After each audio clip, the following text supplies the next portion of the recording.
At the Gui residence stood an extraordinary pavilion. Gui Ryanja, a weary old man, expressed disappointment to his longtime friend, lamenting that after all the years he had waited, only a single cup of drink had been offered to share. Sitting across from him, a man clad in a sea-blue robe exuded an air of detachment, battle scars marking every visible surface of his skin.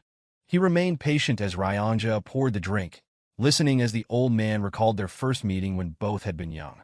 Observing his longtime companion, Ryanja noted that despite the solemn and aloof demeanor, the determination in his gaze had never wavered. Exactly 40 years had passed since their first encounter. Upon entering the house, the man in the blue robe had wasted no time, making a request that left Ryanja speechless. He sought the Great Regression technique to return to the past. Shock rippled through Ryanja, unable to immediately comprehend such a demand. The Great Regression technique stood as one of the greatest legacies of the Gui family, a technique meticulously researched and passed down for centuries. Though theoretically within reach, its execution had remained unattainable. 5 materials were required to complete the technique, items so rare that gathering them all had been deemed impossible. Yet, as Ryanja regained his composure, a smile formed. A promise was made. If the man could procure the necessary materials, the technique would be performed. The required items were no ordinary relics. The Thunder Bell, a sacred artifact of the Heavenly Wind cult. The Divine Incense Brazier, a sacred artifact of the Divine Dragon family. The core essence of the 10,000-year carp. The secret demonic soul of the demonic cult. Decades passed, and against all expectations, the man before Ryanja had managed to obtain each of the sacred materials. After disappearing for an extended period to acquire the secret demonic soul, Ryanja had assumed his old friend had perished in some nameless valley.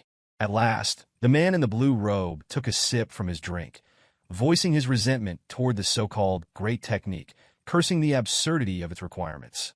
He even contemplated the idea of killing Ryanja instead. Time had changed them both.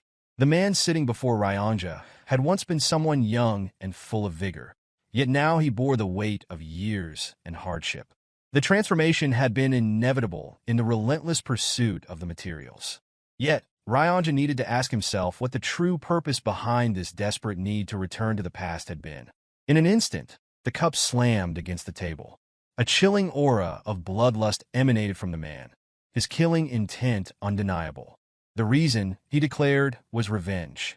Moments later, Ryanja, assessing the man's current strength, determined that even now, vengeance was beyond his reach.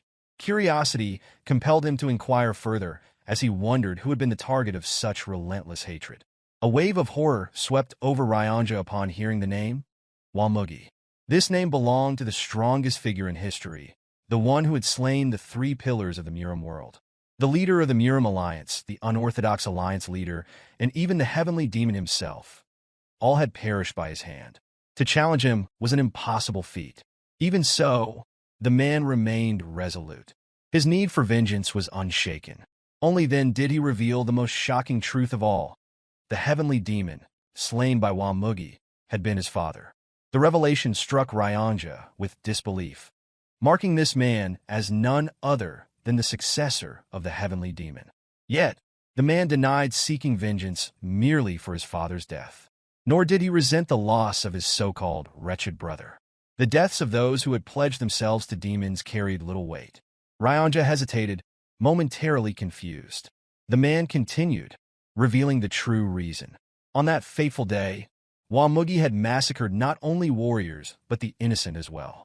Servants, cooks, and even young children. None had been spared. Even the cats and dogs of the household had been slaughtered. Disbelief flickered in Ryanja's expression, unwilling to accept that Mugi would commit such an atrocity. Yet the man had no interest in persuading him. At his current age, killing Mugi was impossible. The only way to change fate was to return to the past. Ryanja, seeing no hope in swaying his resolve, made a request of his own. If the past were to be rewritten, he wanted the man to prevent his own marriage. A strange silence filled the room, as if time itself had momentarily stopped. Considering Ryanja's grave expression, the man had expected something of great importance. Yet upon hearing the request, laughter erupted from deep within him.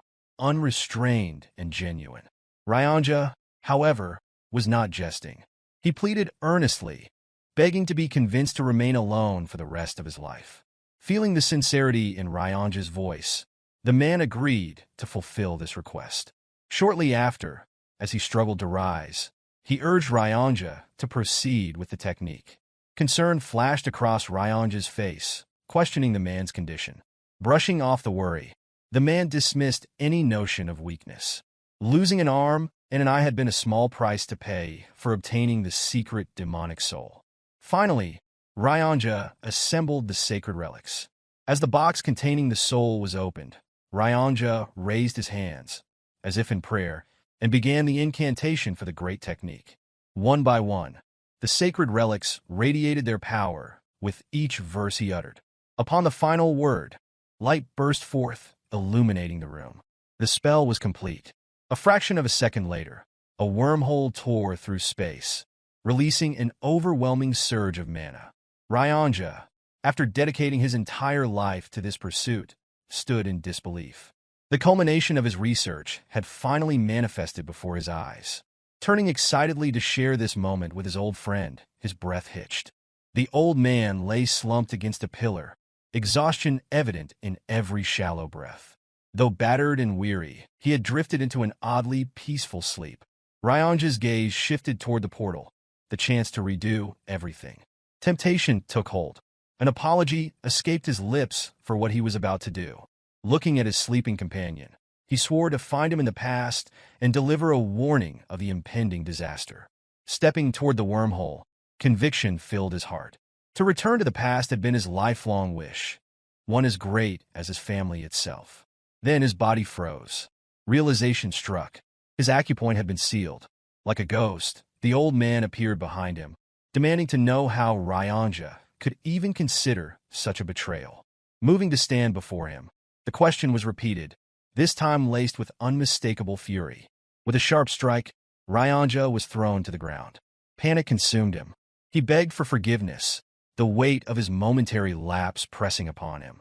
He knew the suffering the old man had endured to gather the materials. He knew that his actions had been a terrible mistake. Tears welled in his eyes as he prayed the old man would show mercy. At last, the old man withdrew his hand, declaring himself a selfish person as well. Caring for no one but himself had been the only way to gather all the required materials. With gritted teeth, he admitted that if Ryanja had been anyone else, death would have been immediate. For the first time in many years, a rare smile crossed the old man's face. He expressed gratitude toward Ryanja for waiting a lifetime. Tears welled in Ryanja's eyes at those words, fully aware that the time for farewell had arrived. Suddenly, the colors of the world around the old man faded, and before long, time itself came to a halt. Scanning his surroundings, confusion overtook him as he attempted to understand what had just occurred. An ancient being materialized from the void, radiating an unfathomable aura. The old man demanded to know the identity of this entity. In response, the being introduced itself as the one who would send him back to the past. It explained that the logic of the heavens was beyond human comprehension. Mere mortals and some materials alone could never make time travel possible. The true catalyst for this technique was not the physical relics, but rather the immense effort it had taken to obtain them. The old man had passed the test. His entire existence had been defined by the singular goal of collecting those items, sacrificing everything to do so. Forgiving Ryanja had been the final challenge. Surprisingly, it had been the most difficult trial of all, yet he had passed it effortlessly. With no hesitation, the old man instructed the being to proceed. In return, the being posed a question, wondering what would be done once back in the past. Without a moment's doubt, the old man answered. The goal was to kill the one who deserved to die and save those who had been unjustly taken. A meaningful life was what he sought, to erase regret. Ever since birth, every action had been dictated by external forces, pushed in different directions, controlled by unseen hands. Life had passed by without true autonomy.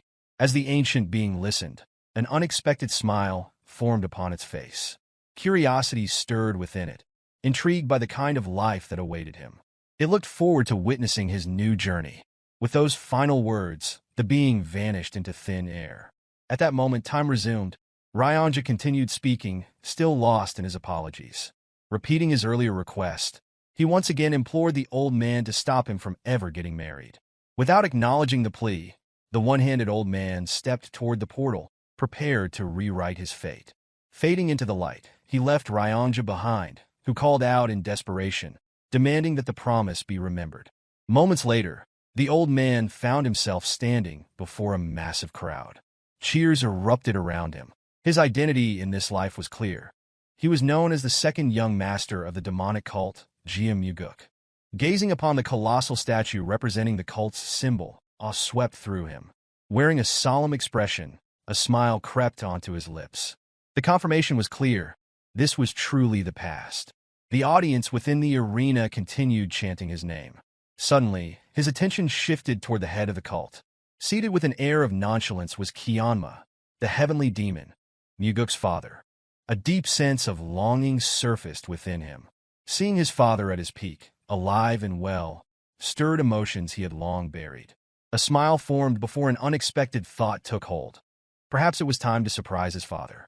Before he could act, a brown-haired man forcefully smashed his sword against the floor, demanding Mugeuk's attention and insisting that the fight begin. Only then did Mugeuk register his surroundings. The arena was now empty, with only himself and the brown-haired man standing in its center. Recognition dawned. This was the day of the demon skirmish. His father, the heavenly demon, had declared that the position of cult leader would not be limited to his own bloodline. The decision had caused an uproar. Anyone who proved themselves the strongest would be given the chance to claim the title of heavenly demon. To demonstrate the seriousness of his declaration, a tournament had been held among the next generation of the cult's leaders. The victor of the demon skirmish would earn the right to challenge either of the heavenly demon's two sons. Whoever emerged victorious in that fight would be granted a single wish by the heavenly demon himself.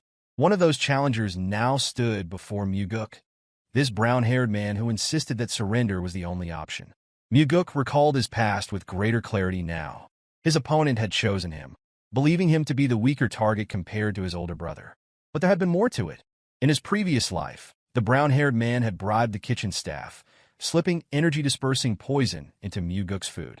The result had been disastrous. Unable to use his energy, Mugeuk had lost. When he had reported the treachery to his father, no words of consolation had followed. Instead, his father's gaze had held nothing but silent disappointment, blaming him for falling prey to such a petty trick. Desperation had led Mugeuk to reckless actions in the aftermath, pushing himself beyond reason in an attempt to redeem his failure. Mistakes had accumulated. Opportunities had been lost. His defeat on this very day had marked the beginning of his downfall in the Succession War. Now, standing in the same arena, the brown-haired man scoffed at his apparent distraction. Mugeuk, unfazed, inquired about his opponent's name. Outraged by the lack of recognition, the brown-haired man shouted his name, Gu Pyungo, a fifth disciple of Gu Cheonma, the Blood Heaven Sword Demon, and one of the 7 disciples of the 8 Demon Supremes. In the past, Mugeuk had not known this. Now he did. Shifting his gaze toward his father, he sensed the unspoken test being placed before him. The heavenly demon had already noticed the effects of the poison. Rather than intervening, he simply observed, waiting to see how Mugeuk would handle the situation. Despite knowing he could end this fight in a single move without using his inner energy, revealing too much now would be unwise. A plan took shape. Raising his fist, he made a declaration. This fight would be conducted without the use of inner energy. The crowd fell into a state of confusion. Even Pyungo seemed bewildered. Then, a roar of cheers erupted, rallying behind the young master, known as the unrivaled swordsman. Caught in the moment, Pyungo followed suit, agreeing to the condition. Only afterward did realization dawn upon him. He had poisoned his opponent to gain an advantage, yet had now willingly neutralized that advantage himself. The audience groaned, anticipating a dull match. Meanwhile, Mugeuk assessed his own body. The sensation was foreign. Though younger, the movements felt unfamiliar. He wondered whether he would be able to control it as he had in his past life. Pyungo wasted no time, swinging his sword and demanding Mugeuk draw his own weapon. Unmoved, Mugeuk thought otherwise. There was no need for a sword against an opponent like this. Irritated by the dismissal, Pyungo charged, intent on severing an arm. Mugeuk evaded effortlessly, finding satisfaction in the seamless reaction of his younger body. It was faster than expected. Another strike followed. A simple jump allowed Mugeuk to dodge the attack with ease. Excitement surged within him. His heart pounded with renewed strength. The youth of his body, the limitless potential, it was exhilarating. Engrossed in his own thoughts, Pyongo continued his relentless assault, his frustration growing with each passing moment as the young master's smile remained unwavering. This time, rather than evading, Mugeuk advanced toward Pyongo, meeting his charge head-on. Another attempt to strike failed as Mugeuk drove an elbow into his opponent's stomach. Before any reaction could follow, a sharp jab landed, shattering Pyongo's nose. Blow after blow followed in rapid succession, each strike denying any opportunity for retaliation. Not that Pyongo was capable of countering. Blood spewed from his mouth as his mind blanked, unable to fully grasp the situation. Before he could collapse or concede defeat, Mugeuk seized his hand, questioning if it was the same hand used to administer the poison. Without waiting for an answer, he crushed it, eliciting a scream of agony. The gathered audience watched in stunned silence as the young master displayed ruthless precision, utterly unfazed by the prospect of maiming a disciple of the blood heaven sword demon. In that moment, the determination in Mugeuk's eyes was unmistakable. Having returned to the past, he resolved to live without allowing anyone to dictate his fate.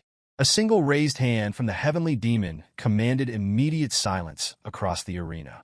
His gaze settled on his son as he instructed him to declare his wish for winning the duel. Traditionally, victors requested artisan weaponry or secret martial arts manuals.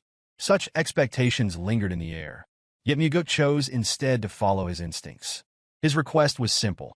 He wished to accompany his father on a hunt. Cheonma, as if ensuring clarity, questioned whether this was truly the desire being put forth. Mugeuk expressed his intent, stating that he had heard tales of his father's fondness for hunting in his youth and wished to learn from him firsthand. Rising from his seat, Cheonma agreed, announcing their departure at dawn. Without another word, he turned and walked away, signaling the official conclusion of the demonic skirmish. Meanwhile, as Pyongo was assisted to his feet, he scoffed at Mugeuk's choice, deeming him a fool for wasting such an opportunity on a mere hunting trip instead of a valuable treasure. In response, Mugeuk simply inquired about his name, his tone laced with provocation, making it clear that Pyongo was beneath his notice. Now that he had returned, the reckless existence that once defined those around him no longer held any appeal. Later, as the sun set in brilliant hues along the horizon, Mugeuk stood in his quarters, gazing at his youthful reflection. Yet within, an aged and seasoned soul resided. A lingering thought crossed his mind as he wondered what Mugi could be doing at that moment. If he could locate and eliminate him before he reached the peak of his power, then perhaps everything could be resolved effortlessly. The difficulty, however, lay in finding him. Mugi had emerged in Jianghu, as though he had fallen from the heavens. After annihilating the Murim alliance, the unorthodox alliance, and the demonic cult, he had vanished from sight, leaving little trace of his existence. To announce his name publicly would serve only as a reckless provocation, an unnecessary risk. Ultimately, Mugeuk's primary goal remained unchanged, to surpass Mugi in strength. A soft and gentle voice broke the silence, offering praise for the remarkable performance displayed earlier. Turning, Mugeuk was momentarily taken aback by the sight of Leon, his personal bodyguard. His expression darkened once more. In the past, he had remained ignorant of the truth, that her imposing stature was a direct result of the martial art she had mastered. The body petrification technique granted its user the temporary ability to harden their body to the density of stone. A secret technique known to only a select few, it had been imparted to her for one sole purpose, his protection.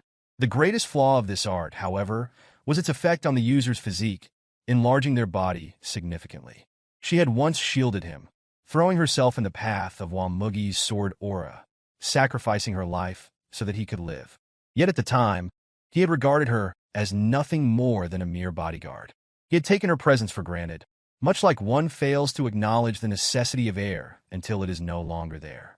Stepping closer, he now noticed how much larger she appeared compared to his memories. The observation only deepened her confusion. It was widely believed that, had she continued growing naturally, she would have become the most beautiful woman in the world.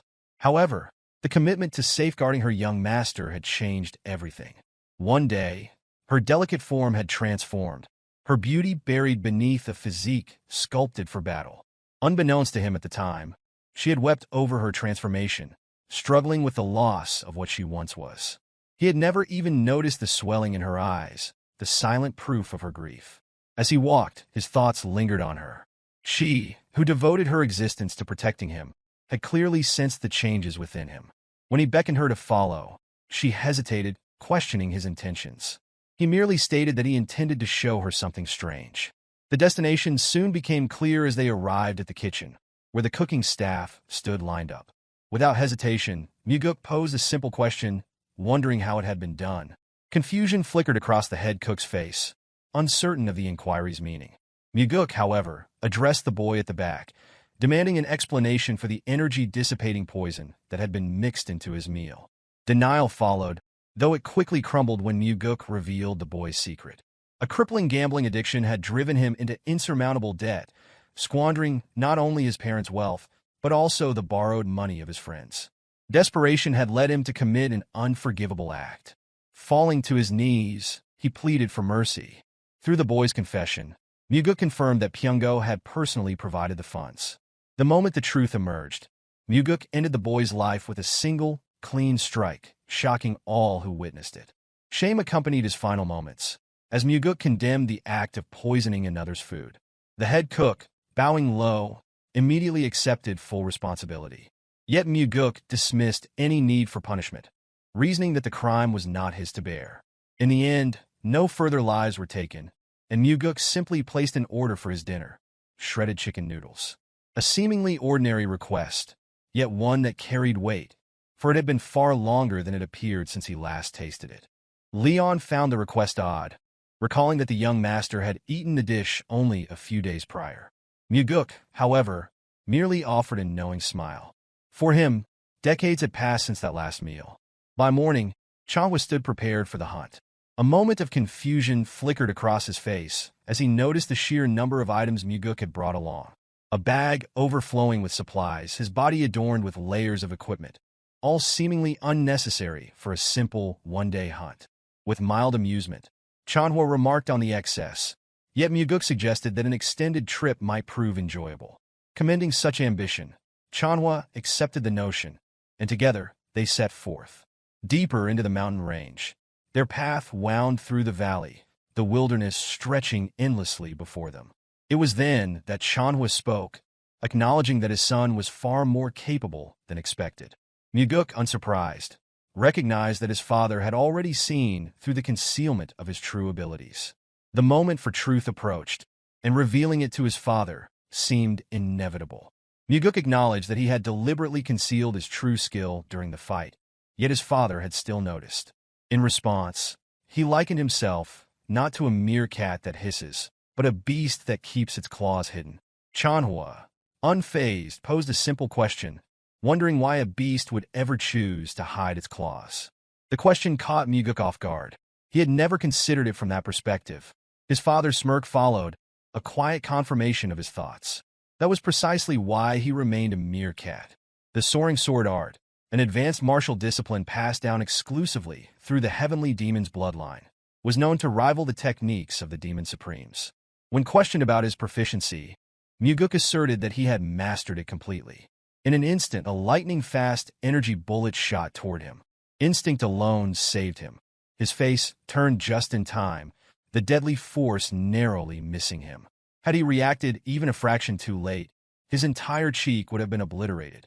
With clear frustration, Mugeuk demanded to know why his father would attack him if he truly doubted his mastery. Cheonma's response was matter of fact. If the claim had been false, then he would have merely paid the price for lying. Yet the successful evasion proved his words to be true. Even so, Mugeuk protested, arguing that since his features resembled his father's, a scar would not be a good look. Cheonma observed his son intently, realizing that he may have been too harsh. Yet instead of reprimanding him, he simply praised him. Mastery of such a martial art at his young age was nothing short of remarkable. The hunt continued. As they ventured deeper into the dense forest, Mugeuk expressed gratitude for the acknowledgement. Soon, the first signs of their quarry appeared. As Cheonma examined the tracks, Mugeuk inquired about his father's own lessons in hunting. It was then that Cheonma revealed an unexpected truth. Mugeuk had an uncle. The revelation was brief, followed immediately by its conclusion. That uncle no longer lived. Cheonma had killed him when he was around his son's age. Rather than reacting with shock, Mugeuk responded with unexpected approval, earning a surprised glance from the heavenly demon. He reasoned that had events unfolded differently, he himself would not exist. Yet he also understood that the battle must have weighed on his father. He had seen it countless times in his past life. The stronger one appeared outwardly, the deeper their wounds often ran. Cheonma reflected on that moment, admitting that back then, no alternative solution had presented itself. Victory in the succession war had required eliminating his own brother. Mugeuk, however, sought to reassure him. His father need not doubt whatever was necessary. He would be capable of doing. Cheonma, however, already knew. There was no need to consider the matter further. His brother had been exceptionally cruel, and mercy had never been an option. Halting abruptly, Cheonma noted the boldness of his youngest son in speaking ill of his brother when he was not present to defend himself. As noon approached, they ascended the mountain, the terrain growing steeper with every step. Mugeuk, having never married in his past life, lacked the understanding of what it truly meant to have children. That curiosity lingered as he wondered what kind of existence he had represented to his father. Upon reaching a cliffside, Cheonma stopped, prompting Mugeuk to wonder if something lay hidden within the forest before them. Instead, his father simply stated that their dinner awaited. Lowering his bag, Mugeuk prepared himself to strike, but Cheonma posed a critical question, wondering how something could be killed if it was unseen. Without waiting for a response, he proceeded to instruct his son, guiding him to close his eyes and attune himself to the world around him. Martial masters, when analyzing opponents, relied not solely on sight, but on sensing the subtle vibrations in the surrounding air. This perception was often referred to as the energy flow of a being. At present, however, Mugeuk could only sense a single presence, that of his father. Following Cheonma's instructions, he extended his energy outward in a thin, continuous line, as if unraveling a single thread from a tightly wound spool. Maintaining that flow without breaking it, he gradually refined his awareness. At first, the only shape discernible was that of a tree. Yet as the search continued, the outline of a living creature came into focus. Relaying his findings, Mugeuk noted that the figure bore stiff fur and an elongated body, suggesting either a wild boar or a bear. Cheonma, impressed, acknowledged his son's remarkable ability. Even at this distance, he admitted that during his own training, he had failed to distinguish the form so precisely. Mugeuk, in turn, attributed his success to nothing more than a naturally gifted body, one that absorbed martial arts with ease.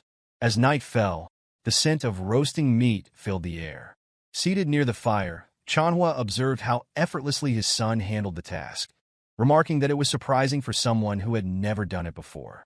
In truth, countless wild boars had been hunted for survival before Mugeuk had ever returned to the past. Engaging his father in conversation, Mugeuk subtly maneuvered the situation to earn his favor. A genuine sense of satisfaction followed, knowing that his father regarded him positively. Cheonma then posed a pointed question, wondering whether this hunting excursion had merely been an attempt to impress him and secure the role of successor. The notion, however, was dismissed outright. Mugeuk had no need to rely on his father's influence to attain that position. He could become the successor on his own terms. Cheonma, acknowledging the confidence in that statement, then inquired about the true motivation behind the hunt. Mugeuk offered two reasons. The first was simple. He wished to learn all that he could from his father, to grow stronger. Before divulging the second, he launched into an explanation. Strength was not something he pursued merely to become the heavenly demon. His father was still alive, healthy, and strong. Wasting his youth fixated on succession held no appeal. Instead, his true goal lay in mastering the heavenly demon's martial arts. If becoming the successor was what it took to obtain that knowledge, then so be it. Above all, there was one art in particular he needed to learn and master as quickly as possible, the Nine Calamities demonic art. Even his father, a master of the Nine Calamities demonic art, had fallen to Mugi. That reality left Mugeuk with no choice. He had to become stronger. Cheonma, after listening in silence, inquired about the second reason. A faint smile crossed Mugeuk's lips as he admitted that he simply wished to spend time alone with his father. It was the first time they had done something like this. At those words, Cheonma responded with a slight smirk, dismissing the sentiment as a useless emotion, one that would only lead to death. Mugeuk, however, rejected the notion outright. He saw it differently. This was a rare opportunity to spend time with the strongest person in the world. In the end, Cheonma made no further remarks, yet something in his expression suggested a quiet contentment. Even without words, it was clear he did not resent the moment they shared. For Mugeuk, recalling memories of his father had always been difficult. There were none to draw from, only the lingering sensation of fear. But fear could not be considered a memory, not truly. This time he intended to change that. However, this was not for his father's sake. It was entirely for his own. As dawn broke, the time had come to return. Yet before departing, Cheonma stated that since Mugeuk had gone hunting with the heavenly demon, they could not leave without at least slaying a tiger.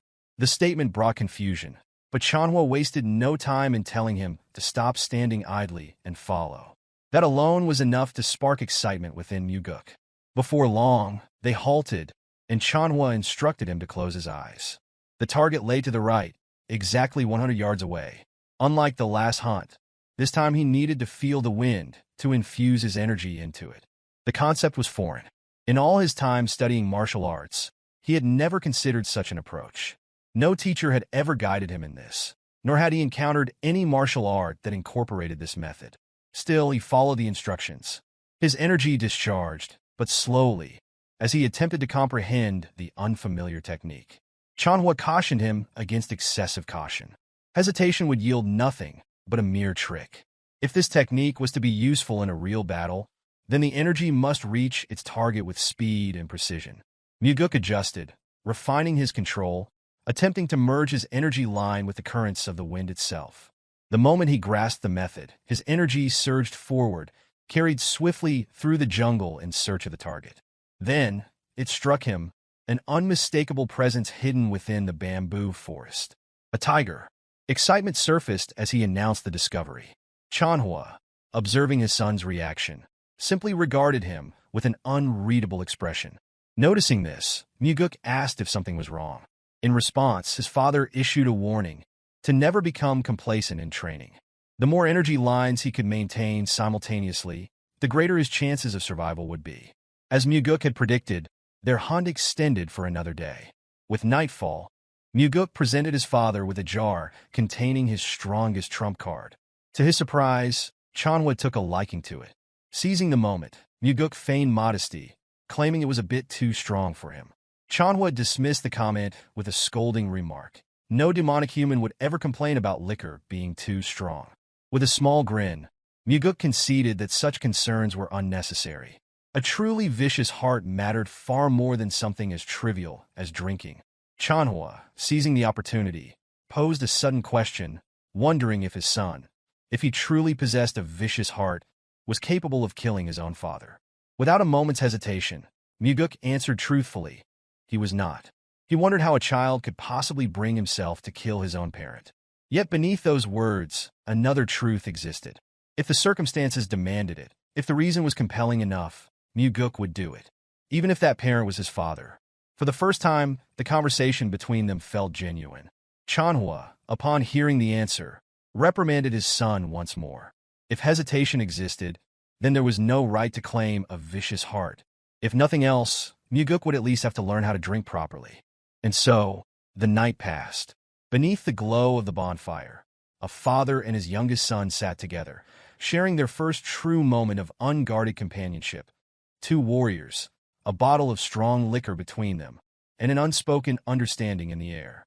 Several days had passed, and Mugeuk had returned to his training room. The results were satisfactory. After dedicating the past few days to focused training since his regression, he had achieved complete control over infusing his energy into the wind.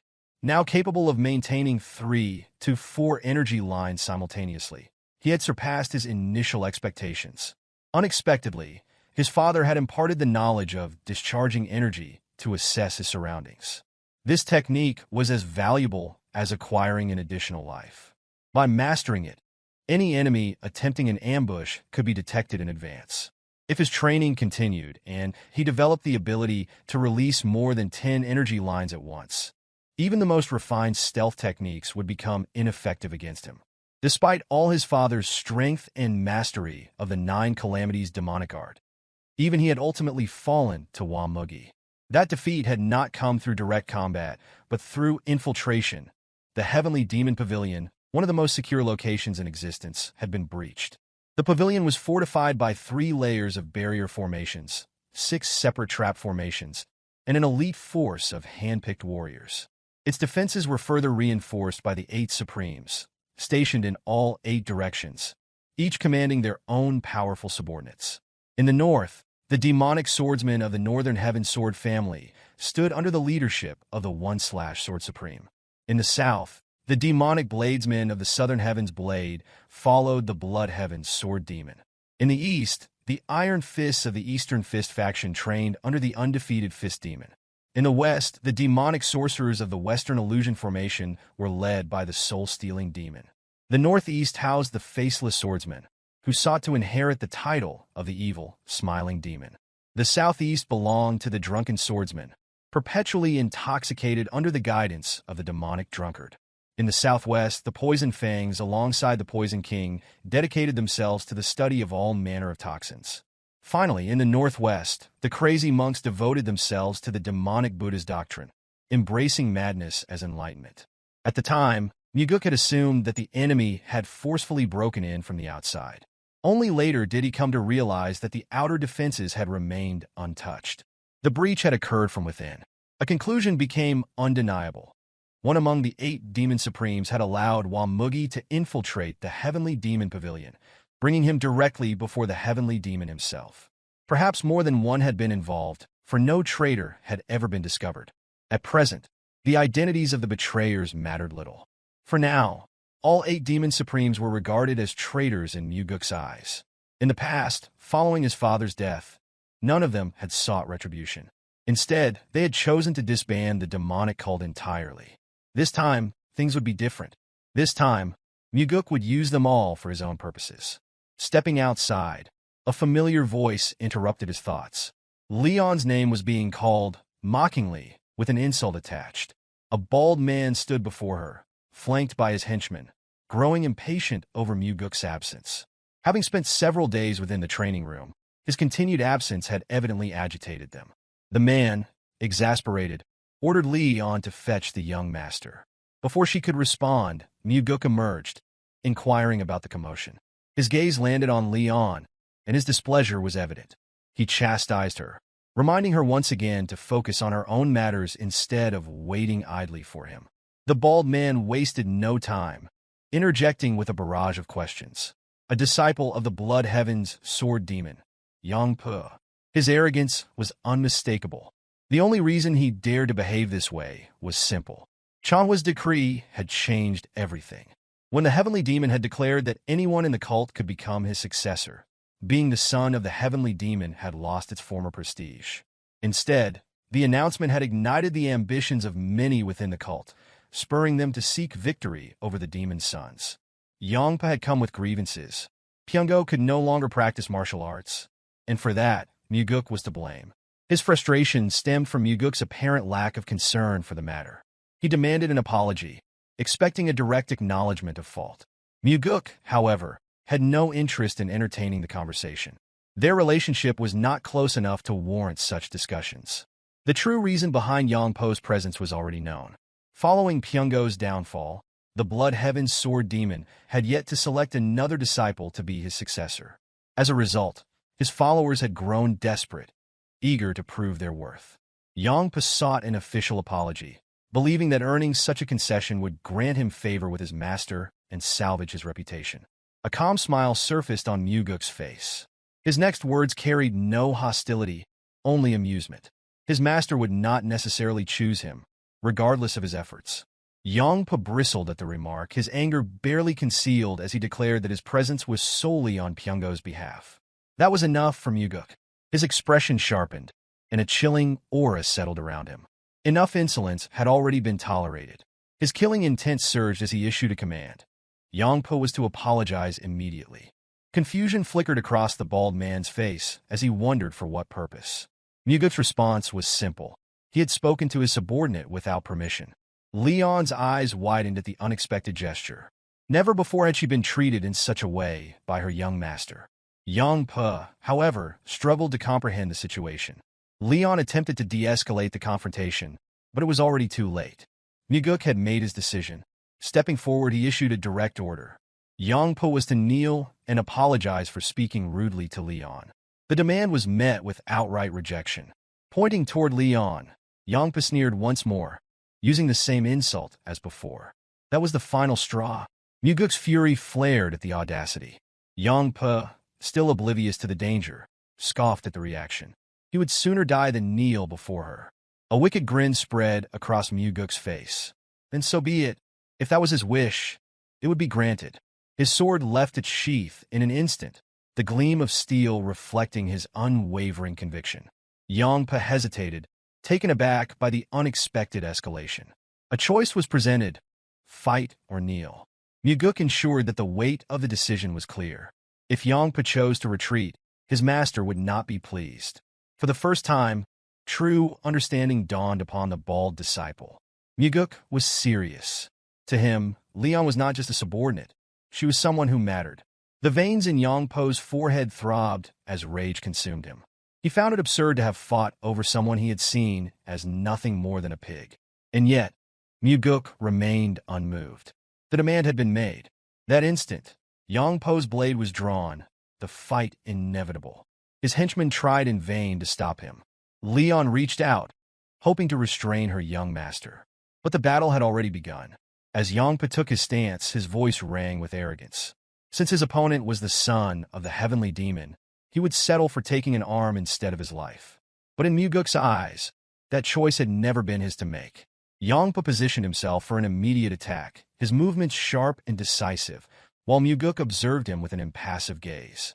Yongpo swiftly swung his sword, aiming to sever the young master's hand, but the strike was effortlessly avoided. Before another move could be made, Mugeuk's blade had already pierced through his opponent's mouth. It was an instant kill, executed without hesitation. The sudden and brutal end left the surrounding henchmen, along with Leon, in shock. Mugeuk regarded the scene with detached finality, stating that the cause of death was the man's own mouth. That same mouth had been used to insult a subordinate and had refused to offer an apology. Withdrawing his sword, he allowed Yongpo's lifeless body to collapse. His eyes remained devoid of emotion, as if he had merely crushed an insect beneath his heel. The two remaining henchmen rushed forward in a panic. One of them, his voice trembling, questioned whether the young master was prepared to face the consequences of such an act. Fear seized their expressions as Mugeuk remarked on the striking similarity between their mouths and Yongpo's. Without pause, he issued a demand, instructing them to deliver his words precisely as spoken. Understanding the unspoken threat, they retreated to their own pavilion. Leon, her voice laced with unease, hesitated before asking why such an action was taken on her behalf. Mugeuk responded with a smile, noting the irony of her concern for his well-being despite the emotional wound she bore. Locking eyes with her, he clarified that the act had not been solely for her sake. Justice had simply been served to one who deserved death. Even so, her concern was valid. The Blood Heaven Sword Demon would not have overlooked such an event. Her fear was justified. The 8 martial masters of the demonic cult wielded both immense influence and unparalleled martial prowess. Commanding subordinates, even the heavenly demon himself, could not easily disregard. Among them, the Blood Heaven Sword Demon stood as one of the 8 demon supremes. Mugeuk had crippled one of his disciples and slain another. Despite this, he maintained a warm smile, assuring Leon that no real consequences would follow. At most, the Blood Heaven Sword Demon would be chastised for failing to properly teach his disciples. Stepping closer, Mugeuk placed a reassuring hand on her shoulder, urging her not to waste worry on his behalf. In reality, Yongpo's death held an advantage for him. Moments later, gratitude filled Leon's expression as she thanked the young master for taking her side. In return, Mugeuk instructed her to never forget this moment. He wished for her to live a life adorned with that very smile. Time passed, and Mugeuk found himself reclining in his backyard, his thoughts drifting. Memories of fleeing in the wake of the demonic cult's disbandment resurfaced, each one laced with a bitter taste of defeat. The weight of despair had been unbearable, leaving no will to live had it not been for the pursuit of a singular goal. Suddenly, the presence of a sword manifested beside him, its steel an unspoken threat resting against his neck. Without a word, an old man materialized, exuding a suffocating killing intent. The Blood Heaven's sword demon, one of the pillars supporting the demonic cult, had arrived. Mugeuk tensed, unprepared for such swift retribution. Despite the knowledge accumulated from a past life, his lack of inner energy left him vulnerable. There would be no evading this attack. Yet, as abruptly as it had appeared, the oppressive aura dissipated. The old man settled beside him, a wicked grin tugging at his lips. Nudging the pommel of his sword toward the young master, he inquired about the reasoning behind recent events. Mugeuk, suppressing any visible signs of unease, admitted that Yongpa had been nothing more than a fool. As though provoking a reaction, he questioned why the old man concerned himself with such insignificance when fools mattered to no one. Without hesitation, the sword once more rested against Mugeuk's throat. The old man posed a simple question, wondering whether the heavenly demon would care if his son's severed head were delivered into his hands. Mugeuk considered the possibility, but concluded that the old man would hesitate if he truly feared the heavenly demon's gaze. In response, a line was drawn into the earth, illustrating the perceived ratio of the heavenly demon's concern, an overwhelming portion for the Blood Heaven's sword demon, with a mere fraction allotted to his son. Mugeuk disagreed, confidently asserting the ratio to be 7-3 in his favor, for he was the son of the heavenly demon. Challenging him further, the old man suggested that true certainty could be achieved by testing it, by presenting Mugeuk's severed head firsthand.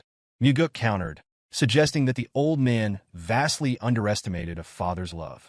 At those words, the oppressive energy returned, the old man's intent shifting toward action. But before the situation could escalate, Mugeuk conceded that such measures were unnecessary. After all, the heavenly demon had 2 sons, but there was only one Blood Heaven's sword demon. Understanding settled over the old man, amusement flickering in his gaze. Mugeuk was no fool, unlike his disciple.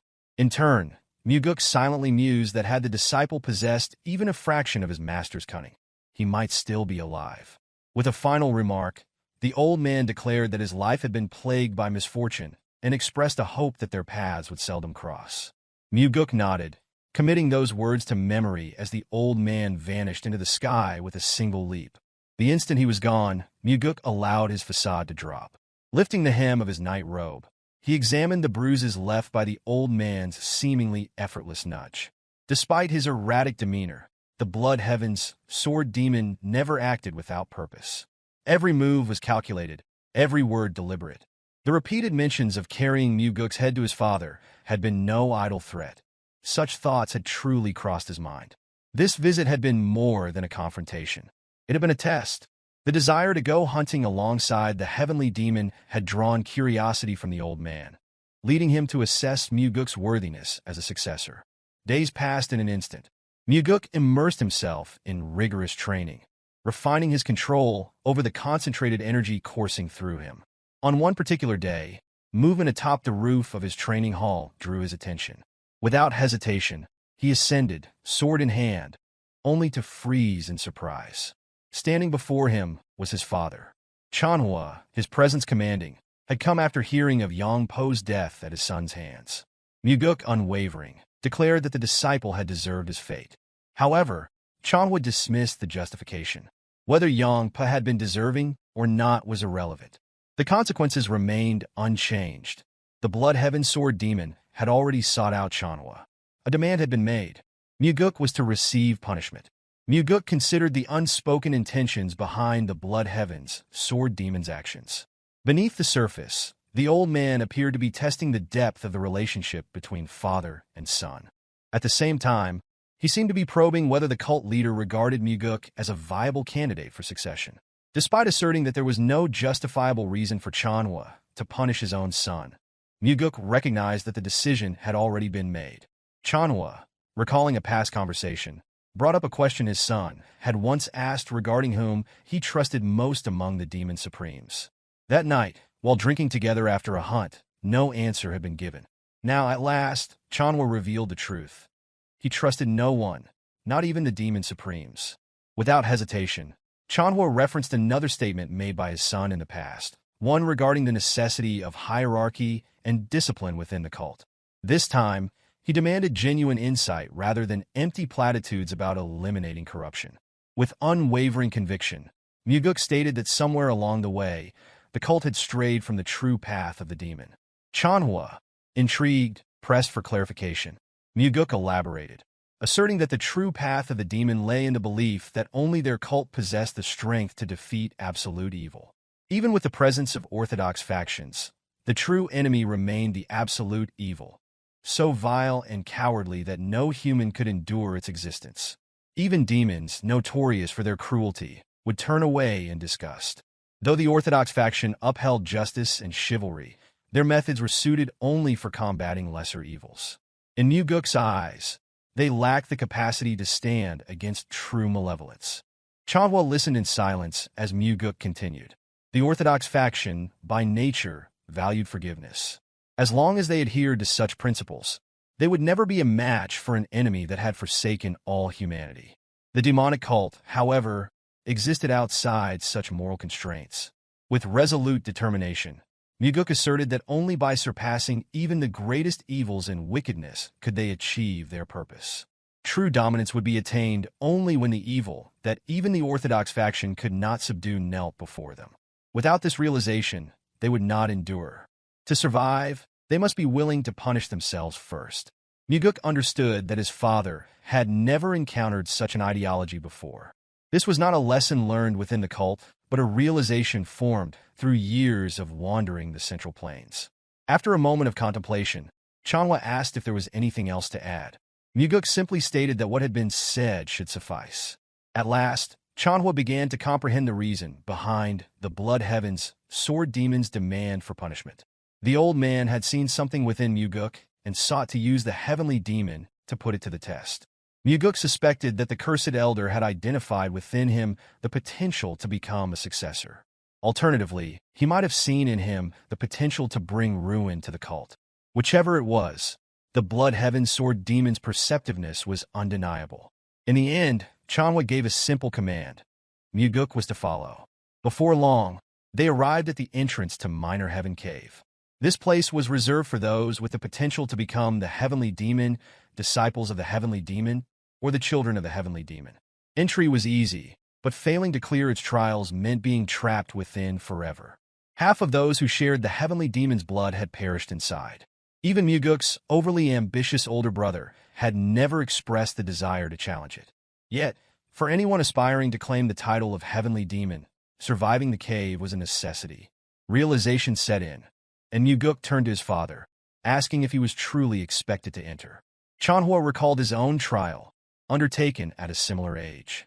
His escape had taken 2 months, an astonishing feat, considering his reputation as the most talented martial artist among all heavenly demons in history.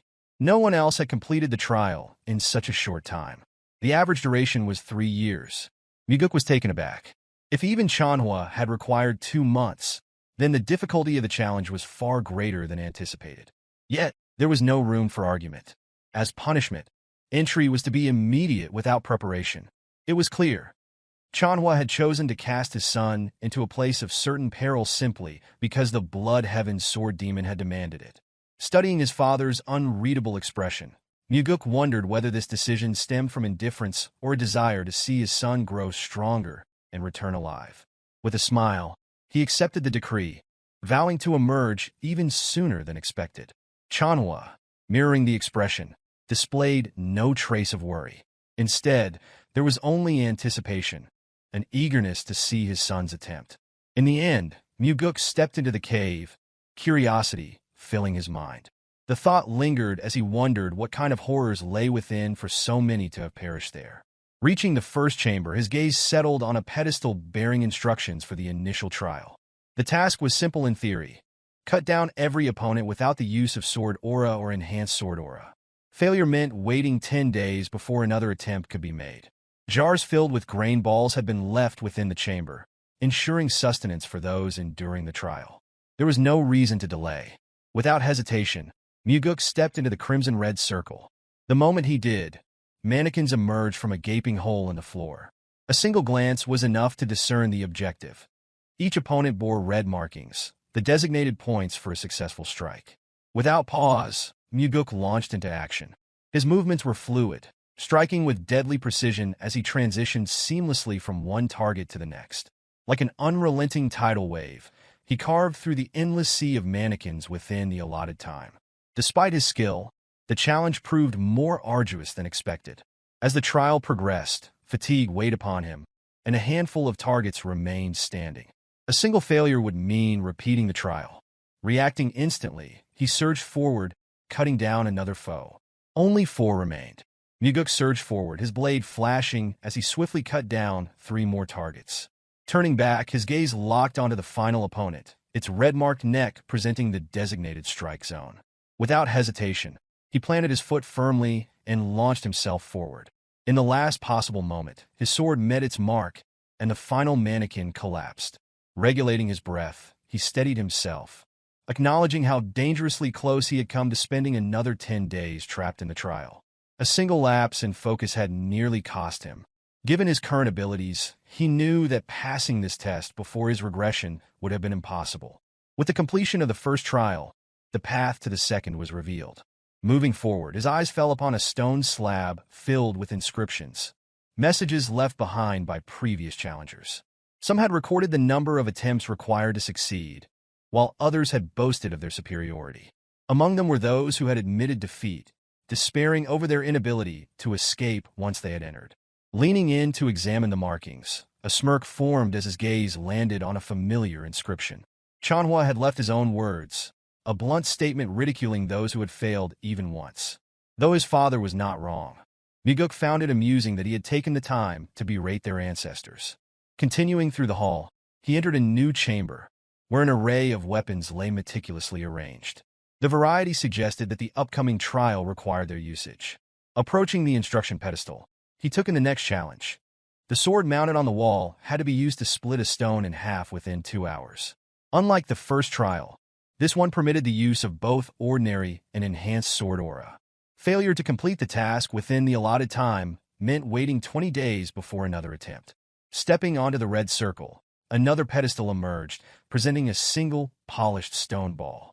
2 hours had been given for a task that, at first glance, seemed laughably simple. Cutting a single ball in half with enhanced sword aura should have been effortless. Hundreds could be cut in that time. Yet something about the instructions seemed off. Mugeuk hesitated, pondering the reasoning behind the task. A simple solution often concealed a deeper complexity. Testing his theory, he swung his chosen sword at the ball. The instant his strength connected with the stone, the blade snapped in two. Observing the result, he quickly deduced that an ordinary strike would not suffice. Sword aura was essential. His first instinct was to channel enhanced sword aura, finish the trial swiftly, and move forward. However, a lingering doubt held him back. If the solution had been so straightforward, he wondered why this trial had been designed at all. Seeking further insight, he examined the inscriptions left by those who had faced this challenge before. One record claimed the task had been completed in a single attempt using enhanced sword aura. Another detailed repeated failures. 89 attempts without aura before ultimately resorting to it. What truly caught his attention, however, was his father's inscription. Unlike the previous trial, where Cheonma had merely ridiculed others, this time, his words carried a deeper implication. If there's heat, they lose. Mugeuk momentarily froze, recognizing the deviation from his father's usual bluntness. Cheonma's statement was not a mere insult, but a warning. Contemplating it further, the meaning became clear. The only true way to pass this trial was to avoid using aura altogether. Armed with this revelation, Mugeuk began attempting to break the ball using sheer physical strength. One by one, the weapons he wielded shattered upon impact. Even the force of an axe failed to leave so much as a scratch. Grasping a hammer, he swung with all his might. Yet again, the ball remained intact. Time dwindled, Breath shallow, muscles fatigued, frustration threatened to consume him. Despite his skill, he had failed repeatedly to overcome this obstacle without aura. Then, with a deep inhale, he forced himself to regain composure. Cheonma had succeeded in splitting this stone without aura. That fact alone was undeniable. A sudden thought crossed his mind. Focusing his inner energy, he directed it in a fine line toward the ball. As the energy spread, something unexpected occurred. A faint, nearly imperceptible line appeared along the ball's surface, a perfect circle invisible to the naked eye. A realization struck. This was no illusion. The key to success had always been embedded within the stone itself. With renewed determination, he raised his sword once more. This time, he aimed precisely along the line. The blade sliced cleanly through, severing the ball in half in a single, flawless stroke.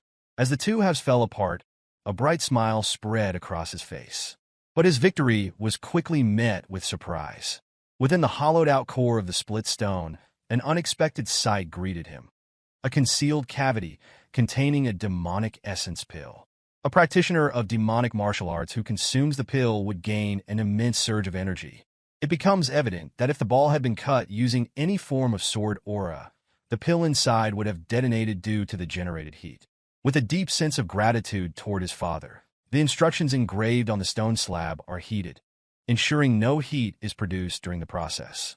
After securing the pill, Mugeuk immediately begins meditation to absorb its power. The energy from the pill is guided through his meridians, channeling directly into the core of his inner energy. The moment the process is complete, a powerful surge erupts from within. Upon opening his eyes, an unfamiliar, yet formidable strength courses through his body. The deficiency in energy that plagued him upon his return has now been rectified.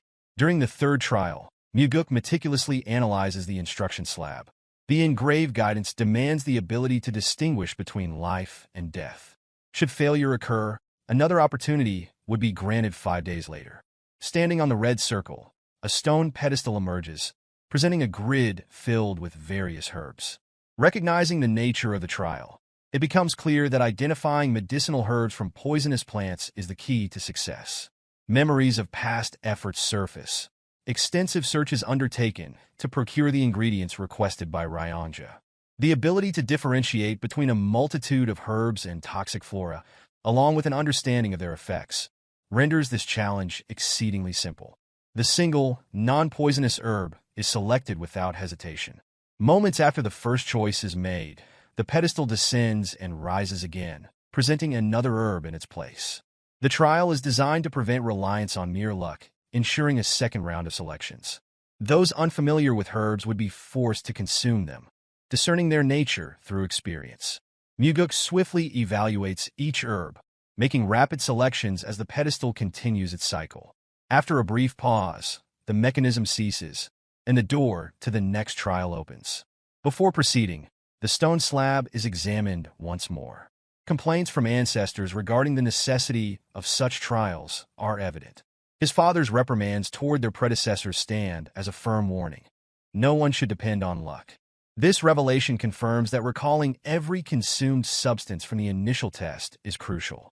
The following trial demands survival within the illusory life-and-death trap formation. The stone slab explicitly warns that perishing within the formation would result in actual death. Seeking further insights, Mugeuk scrutinizes the inscriptions, but little information is provided beyond his father's words. A directive to never rest. Though indirect, the advice appears more aligned with a philosophy for life rather than the immediate trial ahead. As he steps onto the red circle, the surroundings shift. The air distorts, revealing an expansive desert landscape. The wind howls, carrying the weight of dry heat, while sand and creatures appear as tangible as reality itself. Rising to his feet, a sudden emergence of ghouls encircles him. Though illusions, their presence is unmistakably genuine, exuding a palpable intent to kill. A surge of exhilaration takes hold. This is an opportunity unlike any other. Unsheathing his sword, readiness is signified as the mindless creatures close in. They charge without hesitation, converging upon the lone warrior at the center. With a deft motion, an attack from behind is evaded, followed by a swift stab that eliminates the threat. Additional assaults occur simultaneously, prompting a seamless leap to evade the coordinated strike. No longer bound by restrictions against human opponents, hesitation is unnecessary. Channeling inner energy into his blade, sword aura ignites. A single decisive swing cleaves through dozens of ghouls. The enhancement granted by the demonic essence pill facilitates seamless energy control, yet the adversaries seem endless. They persist, surging forward without reprieve. Drawing a deep breath, Mugeuk remains still, awaiting the opportune moment. As the creatures close in, reaching within arm's length, faint blue marks manifest upon each one within range. In a fraction of a second, a swift execution follows, another dozen ghouls eradicated in an instant. Despite the relentless tide, the onslaught eventually ceases. Satisfaction is momentarily elusive. If this is all the trial offers, then the battle remains unfulfilling. However, another wave soon emerges. This time, the enemies appear noticeably stronger. True to their altered appearance, the newfound opposition proves significantly more formidable than anticipated. Some wield techniques of their own, while others unleash ranged attacks. Clarity dawns regarding his father's cryptic words. With each successive wave, the adversaries steadily increase in strength.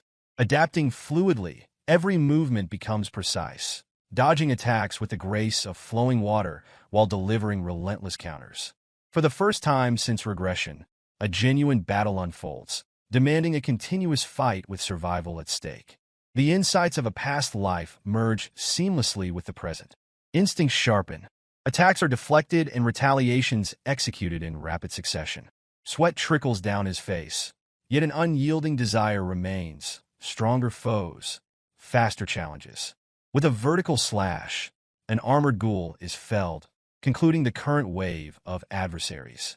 Breathing heavily, uncertainty lingered as he wondered whether it was truly over. Suddenly, the formation abruptly dissipated. The stone slab illuminates, inscribing congratulatory words for the successful completion of the trials. The ancestors' hopes resonate. Strength should serve the advancement and prosperity of the heavenly divine cult. Contentment settles within Mugeuk. The trials, which took his father an entire month to complete, have been conquered within a single day. If such a feat were made known, uproar within the cult would be inevitable. Doubts would overshadow praise, skepticism outweighing acknowledgement. With this in mind, a decision is made to remain and continue training. The intent is clear. Fully assimilate the accumulated insights and solidify mastery. Only upon completion would the journey continue. When the time comes to report to his father, exactly 100 days will have passed. The claim will be simple. Every effort was made, yet the record remains unbroken. A moment of gratitude surfaces. The note left behind, the instruction to sever the stone ball without aura, and the guidance to persist through the final trial. All of it proves invaluable. A fleeting smile graces the face of the heavenly demon before his composed demeanor returns. Cheonma offers praise, albeit in a stern manner. At the very least, the son is not a fool. In response, Mugeuk asserts his identity, the son of the heavenly demon. Before Regression, assumptions dictated the belief that his father merely took pleasure in forcing children into battles of life and death for succession. Now perception shifts.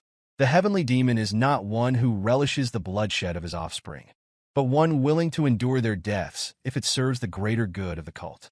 Shortly after, the second-in-command of the cult, the individual whom the heavenly demon trusts the most, the chief advisor, Sima Myung, arrives to acknowledge the young master's remarkable feat of completing the Minor Heaven Caves trial in only 100 days. Myung approaches with a matter of importance regarding the cult, a clear indication that the heavenly demon has assigned this task. The matter at hand concerns an anonymous letter received, detailing ongoing corruption within the demonic army, one of the cult's formidable combat divisions. The leader of this army is a direct sibling of the Bloodheaven sword demon. Myung explains that a similar letter surfaced the previous year, prompting an independent investigation that ultimately failed. To address the issue more effectively, Myung proposes that Mugeuk take on the role of Special Investigation Officer and personally oversee the matter. Understanding the gravity of the situation, Mugeuk acknowledges the peril involved. Any individual found complicit in corruption faces immediate execution, and those engaged in such deceit will go to great lengths to conceal their crimes. Even as the son of the heavenly demon, there would be no leniency. Seeking clarity, Mugeuk questions whether Myung truly intends to assign him a mission that carries such a high risk of death. Myung does not refute the notion, reinforcing the suspicion that this is yet another trial orchestrated by his father. The silence is soon broken as Cheonma speaks, referencing his son's conviction regarding the principles of the demonic cult. Mugeuk requests that this discussion take place only once he officially becomes part of the demonic cult, but Cheonma's response is a direct inquiry, whether fear dictates this reluctance. With the challenge framed in such a manner, refusal is not an option. A playful, almost childish smile forms as the mission is accepted, full understanding of his father's intentions settling in. Though the true extent of Cheonma's plans remains uncertain, Mugeuk resolves to approach this task with unwavering resolve, ensuring a performance worthy of his father's expectations. Believing this may be his last opportunity, a request is made to share a drink with his father before departure. Without a word, Cheonma turns away, dismissing the request entirely. A quiet frown forms on Mugeuk's face, recognizing the act for what it is. Though the heavenly demon presents an unyielding exterior, his care for his children remains evident beneath the surface. Immediately following, a meeting is arranged with the special investigation officer assigned to the case, Co. Daryong from the Nirvana Pavilion. Annoyance flickers across Mugeuk's expression upon seeing the investigator, frustration evident as the request had been for the most beautiful woman from the Nirvana Pavilion. Daryong, unbothered, speculates that in the eyes of his superiors, he must indeed be the most beautiful. Setting the matter aside, Mugeuk orders the investigation to commence without further delay. Daryong hesitates, questioning whether departure is truly immediate. Providing essential background information, he details the demonic army commander, Gu Guianyang, who has served in his role for 8 years. The demonic army, known for undertaking perilous missions, has earned its status as an elite force, demonstrating both skill and efficiency. Mugeuk shifts the discussion to the corruption allegations, noting the investigators' apparent lack of enthusiasm. Daryong, appearing resigned, suggests that exposing corruption within the demonic army would change little in the grand scheme. The implication is clear. Without reform among the cult's leadership, systemic corruption will persist.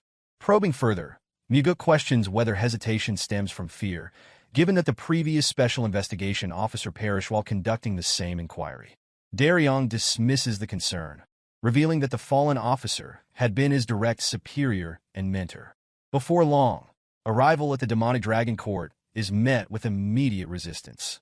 2 imposing guards stationed at the entrance exude hostility, refusing passage without authorization from higher authorities, an expected display of hazing. Without hesitation, Daryong produces the official order document, demanding compliance. Yet, defiance persists, the guards mocking the fearless yet diminutive investigator before them. One even suggests that beyond the title of special investigator, Daryong holds no real power. Interrupting the exchange, Mugeuk calmly questions whether the guards recognize his identity. Even with full awareness of his status, they persist in obstructing the investigation, compounding their insubordination with blatant disrespect.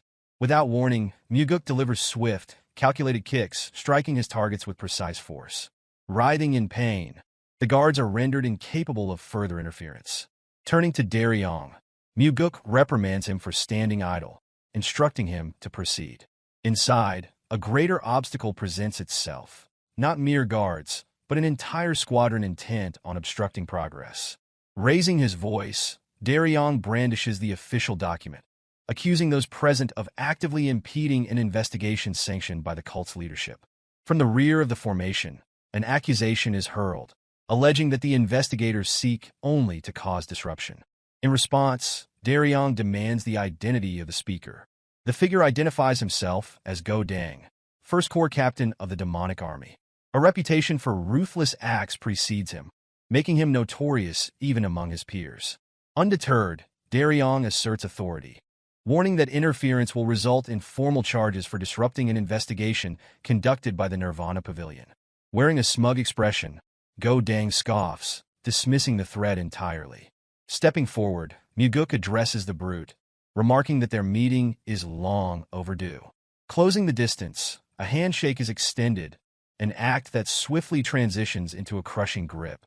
A sharp, involuntary wince betrays Go Dang's pain. Mugeuk calmly reiterates the urgent need to meet the demonic army commander, issuing a subtle yet undeniable warning through sound transmission. Further resistance will cost Go Dang his hand. A tense silence lingers between them. For a moment, defiance flickers in Go Dang's gaze, his voice low with threat. Yet, Mugeuk stands unmoved, unfazed by the implied danger. Realizing the futility of resistance, Go Dang relents, albeit with lingering humiliation. Daryong, curious about their interaction, inquires whether Mugeuk is personally acquainted with the first corps captain. The response is brief. This encounter is their first. The concession had not been made out of respect, but rather out of necessity. The silent threat of losing a hand had been enough to enforce compliance. With no further obstructions, the path leads to the 7th floor, where the demonic army commander's office awaits. Yet one final act of defiance remains. Elite guards posted at the entrance, prepared to block entry.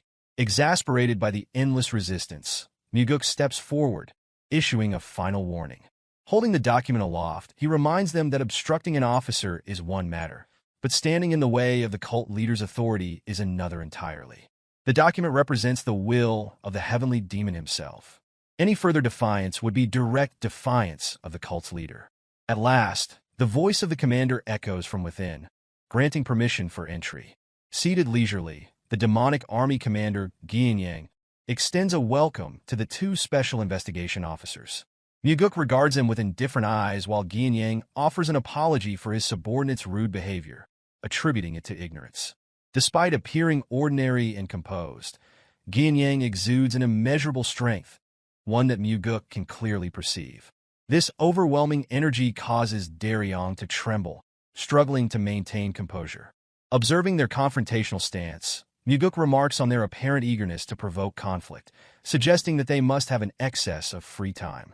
Rather than engaging in such disputes, he advises them to occupy themselves with reading instead. Gianyang, unfazed by the remark, casually references an old saying, stating that ignorance often breeds courage. In response, Mugeuk counters with a modern perspective, asserting that in this era, true courage stems from knowledge. Those who possess it not only develop superior strategies, but also gain clarity on what must be done. Gianyang remains composed despite the provocation, instead remarking that perhaps age has caused him to fall behind. His curiosity leads him to question how Mugeuk became involved in the investigation.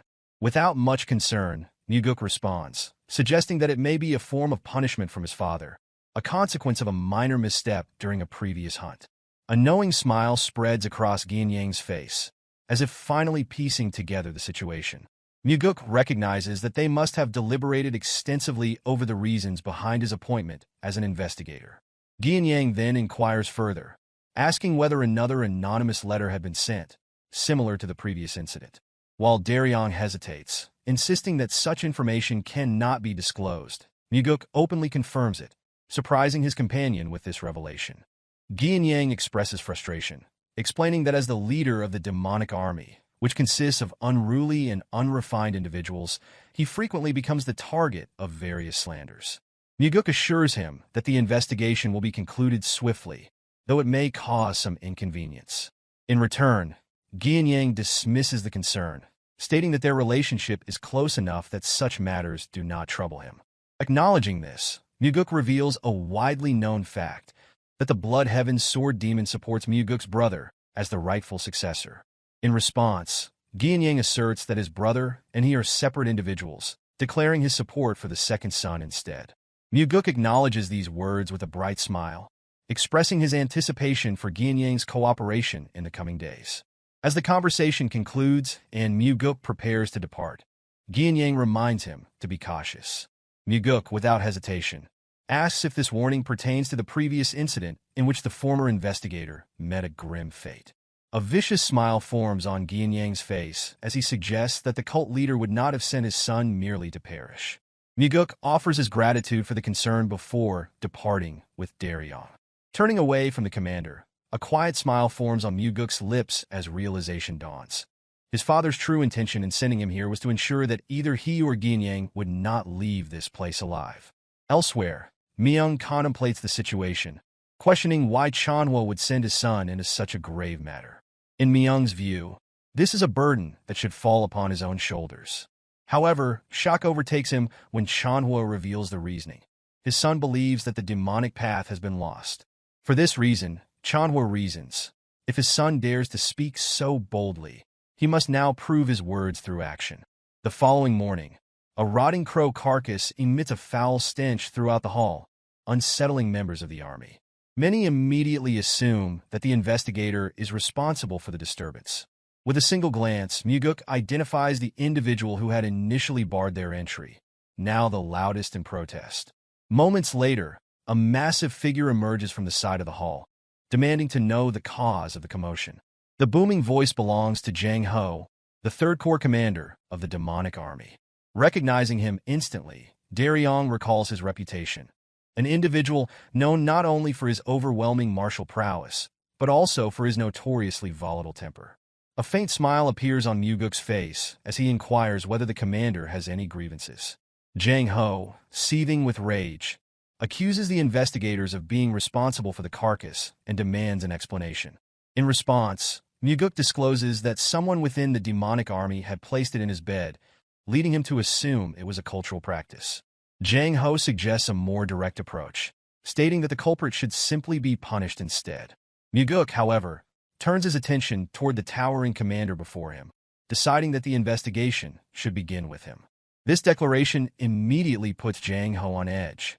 Without hesitation, Mugeuk demands access to all records related to Jang Ho, including financial transactions and movement logs. In defiance, Jang Ho argues that neither as a special investigation officer nor as the son of the heavenly cult does Mugeuk hold such authority. Unbothered by the protest, Mugeuk calmly asserts otherwise. Enraged, Jang Ho slams his foot against the ground, causing the floor to fracture. Undeterred, Mugeuk explains that such displays of anger are meaningless, cautioning the commander that obstructing an official investigation could be considered treason. Members of the 3rd Army rush to restrain their commander as Mugeuk repeats his demand to begin the investigation with him. Sometime later, Jang Ho composes himself and sits within the designated office for interrogation. Mugeuk's first words cut straight to the point, questioning how long Jang Ho intends to test him. Though the commander still attempts to feign ignorance, Mugeuk has already discerned the truth. Jang Ho was the one who sent the anonymous letter. Daryong remains perplexed by how Mugeuk arrived at this conclusion. In the end, Jang Ho concedes, admitting to his actions while demanding to know how Mugeuk uncovered the truth. Mugeuk explains that Jang Ho's involvement in the carcass incident was unnecessary, leading to suspicion that he sought to divert attention from himself. Additionally, the members of the 3rd Corps had reacted with conspicuous restraint when Mugeuk displayed the crow, neither laughing nor expressing outrage. This, combined with the fact that Jang Ho's subordinates exhibited genuine concern for their commander, suggested that someone with such strict discipline would struggle to tolerate corruption within his ranks. However, this was not the sole reason behind Mugeuk's conclusion. When Daryong relayed information through sound transmission, Mugeuk recalled a significant event from his past life, an incident in which the strongest commander within the demonic army met his demise. It was likely that Jang Ho had been killed after sending the anonymous letter in an effort to resolve the internal issues plaguing the army. Jang Ho admits that the letter was a desperate attempt, left vague due to his belief that no action would be taken. Never had he anticipated that the second young master himself would arrive to investigate. Mugeuk presses him further, asking what his thoughts are now that the investigation is underway. Jang Ho, resigned, can only apologize, certain that the situation is beyond saving. Amused, Mugeuk laughs, pondering whether the current generation has adopted a trend of such pessimism. Daryong, however, reminds him that among them, Mugeuk is actually the youngest. Setting amusement aside, Mugeuk finally demands to know the full truth of what transpired in this place. Jang Ho discloses that the demonic army commander has been exploiting the demonic army for personal gain. Rather than serving its intended purpose, he has been accepting payments for assassination requests and coercing subordinates into carrying out the killings. Initially, Mugeuk had assumed Ginyang was merely accepting bribes from a martial arts faction, but the reality far exceeded his expectations. Contemplating the structure of the demonic army, he deduces that the First Corps is likely responsible for carrying out these assassinations. His reasoning stems from their reaction during the investigation. Just as the Third Corps displayed noticeable restraint, the First Corps had been the first to obstruct the inquiry. They had also reacted with the most hostility upon seeing the crow's carcass. Jang Ho then reveals a crucial piece of information. The martial artist believed to have committed suicide after killing the previous investigator had been a close friend. That individual had also been the first to send an anonymous letter exposing the corruption. When pressed further, Jang Ho explains that both of them had joined the cult at the same time, forming a bond akin to family. His voice heavy with conviction, Jang Ho asserts that the demonic army commander must have issued the order for his friend's death, with Go Dang, the First Corps commander, personally carrying out the execution. If this claim holds true, then the case extends beyond simple misconduct. It is a vast corruption scandal implicating the demonic army commander and the entire First Corps. Mugeuk remains certain that both his father and Sima Myung have already grasped the enormity of the situation. His father, it seems, is testing him, gauging whether he can resolve this crisis, even when pitted against the formidable demonic army commander. Turning to Jang Ho, Mugeuk acknowledges the depth of his loyalty, stating that he had chosen his friend well. Without hesitation, he expresses gratitude for the Third Army commander's courage. Overcome with emotion, Jang Ho sheds tears upon hearing those words. Beside him, Daryong also succumbs to the weight of the moment, his sorrow evident in the face of such a harrowing truth. As this day unfolds, a glimmer of hope begins to stir within Mugeuk. Perhaps the lost demonic path is not as irredeemable as it once seemed. The heavenly demon-divine cult that he envisions is one where individuals like Jang Ho hold significant roles, ensuring that integrity and loyalty prevail. Unlike in his previous life, Jang Ho will not meet his end this time. The purpose of Mugeuk's regression is clear: to prevent the deaths of those who should not perish. Sometime later, the two special investigators walked through the courtyard of the demonic dragon court. As they moved, Daryong remarked on the contrast between the rumors he had heard about Mugeuk and the reality before him. He hesitantly admitted that certain rumors suggested Mugeuk was unfit to become the heavenly demon. Mugeuk responded with a calm smile, regarding such rumors as a form of compliment. To him, being deemed suitable for that role was not necessarily praise, as the cult, in its current state, was not governed by terror. He further noted that change was overdue. Without transformation, only destruction awaited, the annihilation of his family and the downfall of the cult itself. The next day, an officer arrived in distress, urging Mugeuk to come immediately. Without delay, he and Daryong rushed through the corridor leading to the court. Upon arrival, Mugeuk was met with an unsettling sight: a faction of the army blocking the way, while several officers lay on the ground, brutally beaten to the brink of death. Among them, Daryong had also sustained injuries. Despite this, he assured that he was fine and directed attention to a severely wounded colleague. Surveying the injuries, Mugeuk quickly identified broken ribs and instructed the others to escort the wounded man to the infirmary. Without hesitation, they carried him away for treatment, while the First Corps remained stationed, obstructing the corridor. Turning his attention to them, Mugeuk inquired whether Go Dang was responsible for the attack. Without hesitation, Go Dang confirmed it. Pressing further, Mugeuk demanded to know why an investigator from the Nirvana Pavilion had been harmed. The commander nonchalantly explained that the investigator had brushed against his shoulder in passing and failed to offer an apology, so he had simply taught him a lesson. Mugeuk, however, was certain that Go Dang had been the one to initiate the collision and would not have let the matter go, regardless of any apology. In response, Go Dang merely laughed, confirming the accuracy of this assumption. Locking eyes with him, Mugeuk stated that he was nothing more than a poison to the cult. Without hesitation, he laid out the list of crimes committed, revealing that Go Dang had killed other cult members in the same manner before. 2 years prior, he had also slain 3 individuals after an altercation at a bar. Unbothered by the accusations, Go Dang scoffed, dismissing the victims as worthless individuals who failed to show proper reverence to the demonic army. Mugeuk then questioned whether Go Dang was aware of the authority he now held, the power to issue an execution order. Go Dang, however, responded with a challenge of his own, questioning what the young master, as an investigator, could possibly do in this situation. This arrogance, Mugeuk noted, was precisely why he was a poison. A fool would behave this way when conscious of how others perceived him. Despite facing an investigator, Go Dang showed no fear, instead putting on a show of bravado in front of his subordinates. He was oblivious to the significance of the stage he now stood upon. Taking a step forward, Mugeuk provoked the commander, prompting immediate movement from his subordinates. Go Dang responded with arrogance, warning that standing against him was the same as standing against the demonic army itself.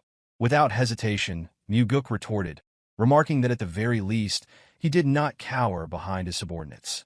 Feigning injury, Go Dang shifted the blame onto a supposed coward. In response, Mugeuk merely requested that he not use his right hand. The shamelessness of the commander knew no bounds, as he taunted Mugeuk, questioning whether he intended to report to the cult leader after being injured.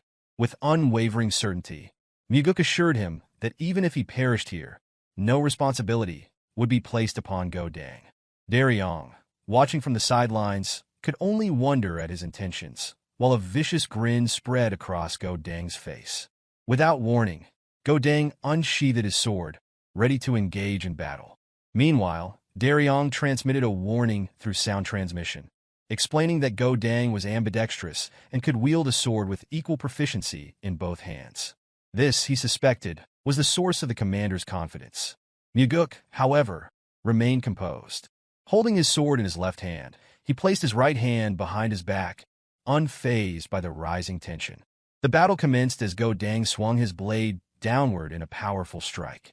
With effortless grace, Mugeuk sidestepped the attack. The force of the strike shattered the ground, narrowly grazing Daryong in the process. Despite repeated attempts, Go Dang failed to land a single blow. Mugeuk, evading each attack with minimal effort, showed no sign of strain. Then, in one fluid motion, he spun his sword, slashing upward in a precise strike. The next instant, Go Dang's hand was severed. A scream of agony escaped the commander's lips before Mugeuk silenced him, breaking his nose with the hilt of his sword. Enraged, the subordinates of the First Corps reacted immediately, unsheathing their weapons and preparing to strike. Daryong, filled with concern, braced for the impending assault as they moved to protect their commander. Yet, before any of them could act, Mugeuk had already cut down several, slitting their throats in an instant. The remaining members hesitated, halting in their tracks. Mugeuk then declared that those who had just fallen had committed treason. Meanwhile, Go Dang, now reduced to a pitiful state, crawled along the ground, pleading for his life. Ignoring his desperation, Mugeuk inquired whether Go Dang even remembered the families of the men he had slain in the bar fight. He doubted it, given the indifference he had displayed. Those families had lost their fathers, sons, and husbands, lives forever altered. Only at this moment did Go Dang finally admit his wrongdoing. But it was too late. Without hesitation, Mugeuk executed him. The remaining Corps members and Daryong could only watch in silence as their commander met his end. Turning his gaze toward the fallen man, Mugeuk reflected on the arrogance of one who had dared to kill fellow cult members without consequence. Not long after, Mugeuk found himself seated with the demonic army commander, Gianyang, in the midst of music and dance. As expected, the commander wasted no time shifting the blame on Go Dang, portraying him as a criminal despite having once served under him. Feigning regret, Gianyang lamented the difficult position he now found himself in, stating that the execution of a demonic army commander during an official investigation placed undue pressure on him. He then urged for the investigation to be concluded immediately. Mugeuk, appearing agreeable, acknowledged that he too wished to resolve matters smoothly. However, without evidence, the situation remained problematic. He had arrived to conduct an investigation, yet as things stood, he had nothing to report to his father or superiors. Bringing up the letter that had been sent, Mugeuk referenced the external assassination requests accepted in exchange for money. Without concrete proof, fabricating evidence would be impossible. His words carried an unspoken implication. Gianyang himself would need to provide the necessary fabricated evidence in order to officially close the case. Some time later, Daryong pondered the reason behind the young master's unexpected visit to the infirmary. Mugeuk arrived at the infirmary to check on the injured investigator. Daryong expressed gratitude, acknowledging that it was an unexpected kindness for the young master to bring the demonic physician for someone of such low standing. Mugeuk dismissed the notion, stating that it was only natural. Regardless of their ranks, they had been working together, even if only temporarily. Before long, the demonic physician emerged, searching for Mugeuk. Known as the most skilled healer in the cult, he was selective in his treatments, only tending to individuals of significant status. He explained that while the injured officer's life was no longer in danger, a period of rest would be required before he could return to duty. Understanding the gravity of the situation, Mugeuk insisted that the best medicine be used, emphasizing that the officer had suffered these injuries while faithfully serving the cult. Observing this, the surrounding officers displayed expressions of deep gratitude toward their young master. Soon after, Mugeuk returned and informed Daryong that Gianyang had requested the investigation be concluded, attributing all responsibility to the First Corps commander. Daryong speculated that Go Dang had been Gianyang's most valued subordinate, but Mugeuk knew better.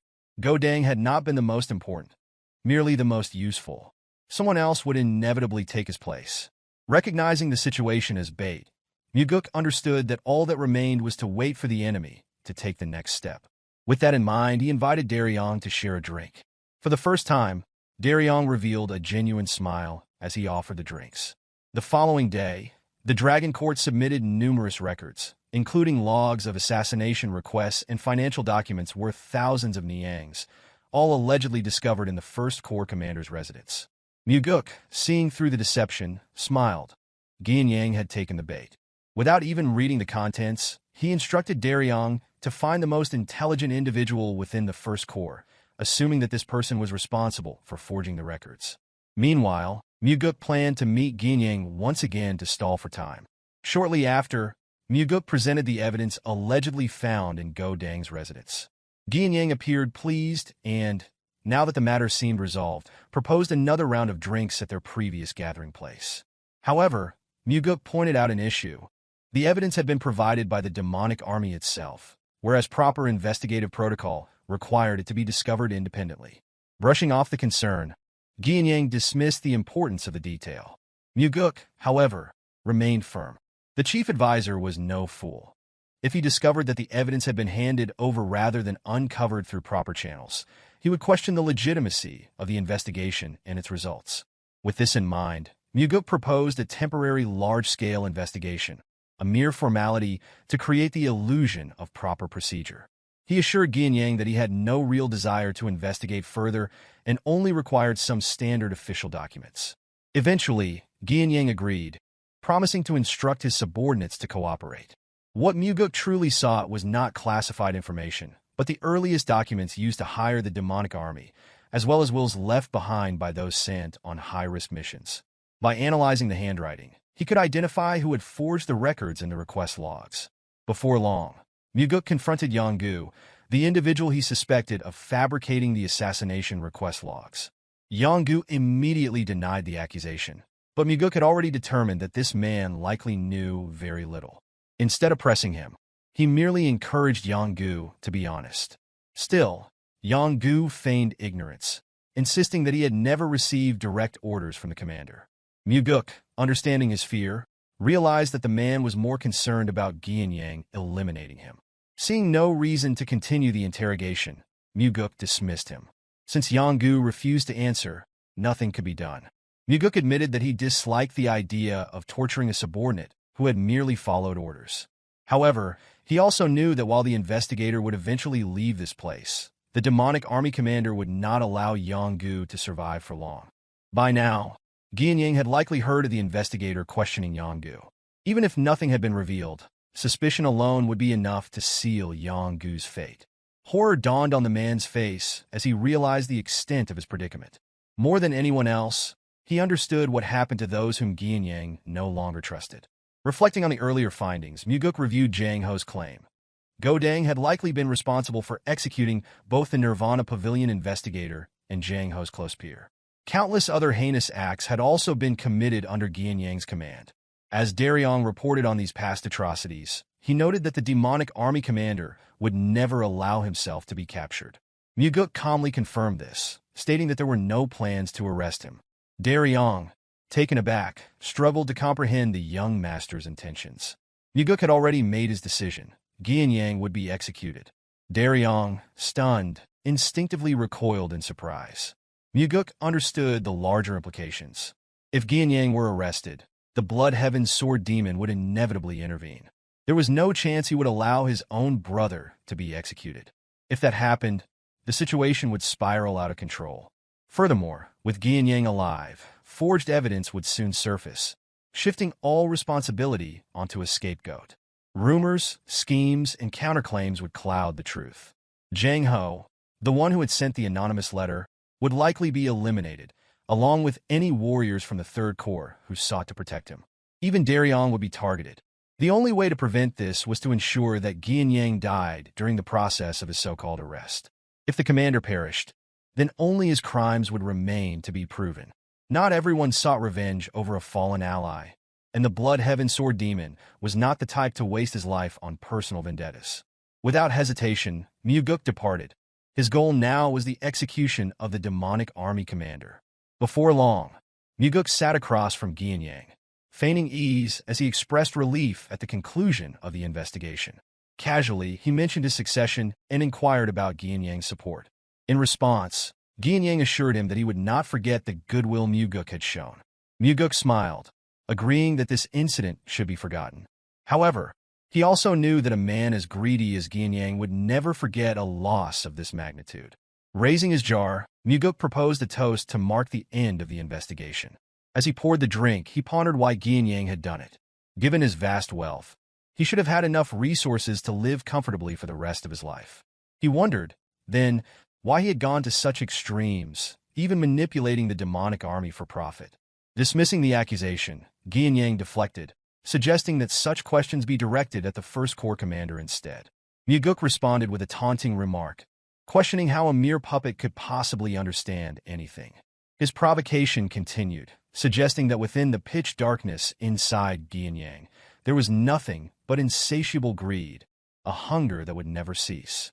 The tension escalated as Gianyang, unable to contain his rage, crushed the glass in his hand. His voice carried both frustration and disbelief as he accused Mugeuk of losing his mind, claiming he was consumed by bloodlust. Mugeuk, unfazed, calmly raised his own glass. Without warning, Gianyang unleashed a surge of inner energy, shattering the table as he roared in frustration, declaring that he had heard enough of Mugeuk's nonsense. Yet his display of fury was met with nothing more than indifference, as Mugeuk continued sipping his drink, unmoved by the outburst. Before Gianyang could even react, a sword had already pierced through his chest. Mugeuk, executing the fifth technique of the soaring sword art, Heavenly Strike, delivered a fatal blow while finishing his drink. As the final drop was consumed, Mugeuk formally declared Gianyang, the demonic army commander, under arrest for the misuse of the demonic army for personal gain, as well as for over 20 murders and the instigation of numerous others. With blood dripping from his lips, Gianyang pleaded, insisting that this was not an arrest but an execution. Mugeuk responded with a cold smile, remarking that the outcome would have been the same regardless. Without hesitation, he urged Gianyang to depart from this world, allowing those who remained to carry on. His expression devoid of emotion, Mugeuk pulled the sword from Gianyang's body. The former commander had only a fleeting moment left to cough up blood before drawing his final breath. Soon after, members of the army gathered in the office, accompanied by several officers. Mugeuk addressed them with authority, announcing that the demonic army commander had died while resisting arrest for his grievous crimes. Without hesitation, he instructed Daryong to detain all members of the First Corps and imprison them, ensuring that a formal investigation into the matter would proceed. He then commanded Jang Ho, the Third Corps commander, to mobilize his forces, excluding any First Corps members, to act as investigators and carry out the arrests. With full authority over the situation, Mugeuk's orders now held the weight of the cult leader himself. Compliance was immediate. Observing those who would carry out his orders, Mugeuk felt a glimmer of hope for the future of the demonic cult. After issuing the necessary commands, he made his way back to the demonic cult's castle, where his father conducted official affairs. Walking alone through the empty hall, he prepared to report his conclusions to his father, accompanied only by Sima Myung and the Blood Heaven Sword Demon. Meeting the gaze of the brother of the man he had just executed, Mugeuk's conviction in the truth remained steadfast. With formal decorum, he bowed before his father and then greeted the Blood Heaven Sword Demon, expressing pleasure in seeing him again. The elder warrior, unceremoniously referred to as a cursed old man, wasted no time in addressing the heavenly demon, demanding an explanation from the second young master regarding the incident. Mugeuk responded curtly, stating that everything was detailed in the report and advising him to simply read it. However, the Blood Heaven Sword Demon insisted on hearing the explanation firsthand. The silence of both the cult leader and Sima Myung signified their approval of this demand. Mugeuk complied, summarizing the investigation's findings. Gianyang had committed heinous crimes, and during his arrest, he had attempted to retaliate. With a measured tone, Mugeuk offered an apology. Surprisingly, the Blood Heaven's Sword Demon responded with acceptance. If his brother had committed crimes, then punishment was inevitable. However, he admitted there was something he could not comprehend. While he acknowledged his brother's weaknesses, he did not believe Gianyang was foolish enough to attack while his crimes had been exposed. Mugeuk understood the underlying implication. Had Gianyang been captured alive, he would have sought aid from his brother. Most likely, Gianyang had realized his execution was inevitable and sought to eliminate the threat before it was too late. Ultimately, Mugeuk feigned ignorance regarding Gianyang's motives, suggesting only that he had perhaps been unable to accept the reality of being captured by someone so much younger than himself. The Blood Heaven's Sword Demon, having seen his brother's corpse before arriving, noted that the fatal wound had been inflicted with a single strike to the chest. The fact that Mugeuk had killed him so swiftly demonstrated exceptional martial prowess. To this, Mugeuk attributed his success to his father's teachings, stating that Gianyang's agitation had prevented him from using his full strength. Accepting this explanation, the Blood Heaven's Sword Demon expressed gratitude for the truth. In return, Mugeuk lowered his gaze and offered condolences for the loss. Despite the situation, Mugeuk was somewhat surprised by the elder's composure. He had expected the Blood Heaven's Sword Demon's anger to reach its peak. Shifting his attention back to the heavenly demon, Cheonma signaled the completion of his business. Cheonma, the cult leader, instructed him to make arrangements for the funeral and take time to rest. The Blood Heaven's Sword Demon bowed in gratitude. Observing this, Mugeuk speculated that the elder warrior wished to question the cult leader's handling of the situation, wondering if such an extreme resolution had truly been necessary. Once the three of them were left alone, Sima Myung praised Mugeuk, acknowledging the thoroughness of the evidence gathered and noting how the incident had been resolved without further complications. He then inquired whether Mugeuk had sustained any injuries. Mugeuk reassured him that he was unharmed, expressing gratitude for the chief advisor's concern. At that moment, another individual entered, carrying a box. Sima Myung presented it as a reward from the cult leader for Mugeuk's efforts. Recognizing the item immediately, the second young master's expression shifted. This was no ordinary sword. Sima Myung revealed its name, the Black Demonic Sword, one of the cult's treasured blades alongside the White Demonic Sword. Mugeuk, however, requested the White Demonic Sword instead, stating that it suited his aloof nature better. Cheonma firmly denied the request, asserting that the Black Demonic Sword was what best suited him. Unsheathing the blade, Mugeuk remarked that his father understood far too little about him. To his surprise, the sword exuded a chilling energy, even before any internal energy had been infused into it. Sima Myung, equally astonished, observed as the cult leader looked on with satisfaction, seemingly pleased to witness the second young master's genuine reaction. Despite his admiration for the weapon, Mugeuk voiced that the reward felt excessive. However, Sima Myung countered, explaining that the matter concerning the demonic army commander had been one of the cult's most dire problems. He added that the cult leader himself should weigh in on the matter. Cheonma remarked that Mugeuk was fortunate to have survived while navigating such perilous circumstances. Yet, Mugeuk knew better. His father had sent him there not out of mere formality, but out of confidence. Cheonma had known that Mugeuk had mastered the soaring sword art. He had also been aware that Mugeuk had consumed the demonic essence pill, ensuring that he would not fall so easily. However, he likely had not anticipated Gianyang's death. Still, Mugeuk understood the deeper reason behind his father's decision to bestow this exceptional sword upon him. Cheonma addressed the Blood Heaven's Sword Demon with a firm statement, acknowledging the contributions he had made to the cult, but making it clear that he would not tolerate any attempt to tarnish his son's reputation over this incident. In response, Mugeuk expressed gratitude to his father for bestowing the sword upon him and for the meaning behind it. This unexpected reaction caused Cheonma a moment of surprise. With the matter settled, the cult leader granted his son permission to leave. As Mugeuk stepped out of the pavilion, he was immediately greeted by the Blood Heaven's sword demon, who requested that he take a short break before departing. Mugeuk, aware of the elder's persistent nature, understood that he would not have simply left without another discussion. As the young master approached, the old man's gaze shifted toward the sword, immediately recognizing its significance. Mugeuk casually remarked on the summer's unusual heat before taking a seat beside him. Without warning, the Blood Heaven's sword demon erupted in rage, his voice booming as he hurled curses at Mugeuk. His accusations were seething. He demanded to know how Mugeuk had dared to ambush and kill his brother. His fury escalated as he declared his intent to tear Mugeuk limb from limb and offer his remains at his brother's grave.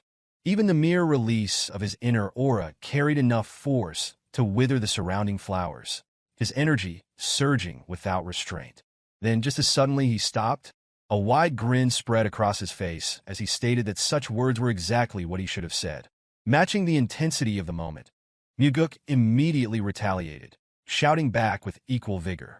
He ridiculed the elder's immaturity despite his age and challenged his audacity, questioning how he had dared to disrupt the order within the cult for his own selfish desires.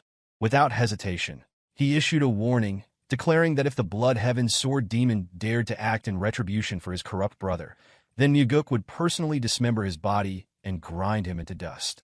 The moment his words ended, a smile swiftly returned to Mugeuk's face as he concluded that this was how he would respond.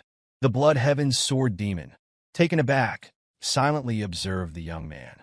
He had not anticipated the sheer depth of inner energy radiating from Mugeuk. A moment later, laughter erupted from him, echoing through half of the inner courtyard. Once his laughter subsided, he expressed hope that the young master would go easy on an old man like himself. Mugeuk, maintaining his composure, reassured him that efforts had been made to conclude matters as amicably as possible. However, Gianyang had crossed far beyond any reasonable boundary, to the point where it could be argued that, for him, such a boundary had never even existed. Turning the conversation, Mugeuk voiced a realization.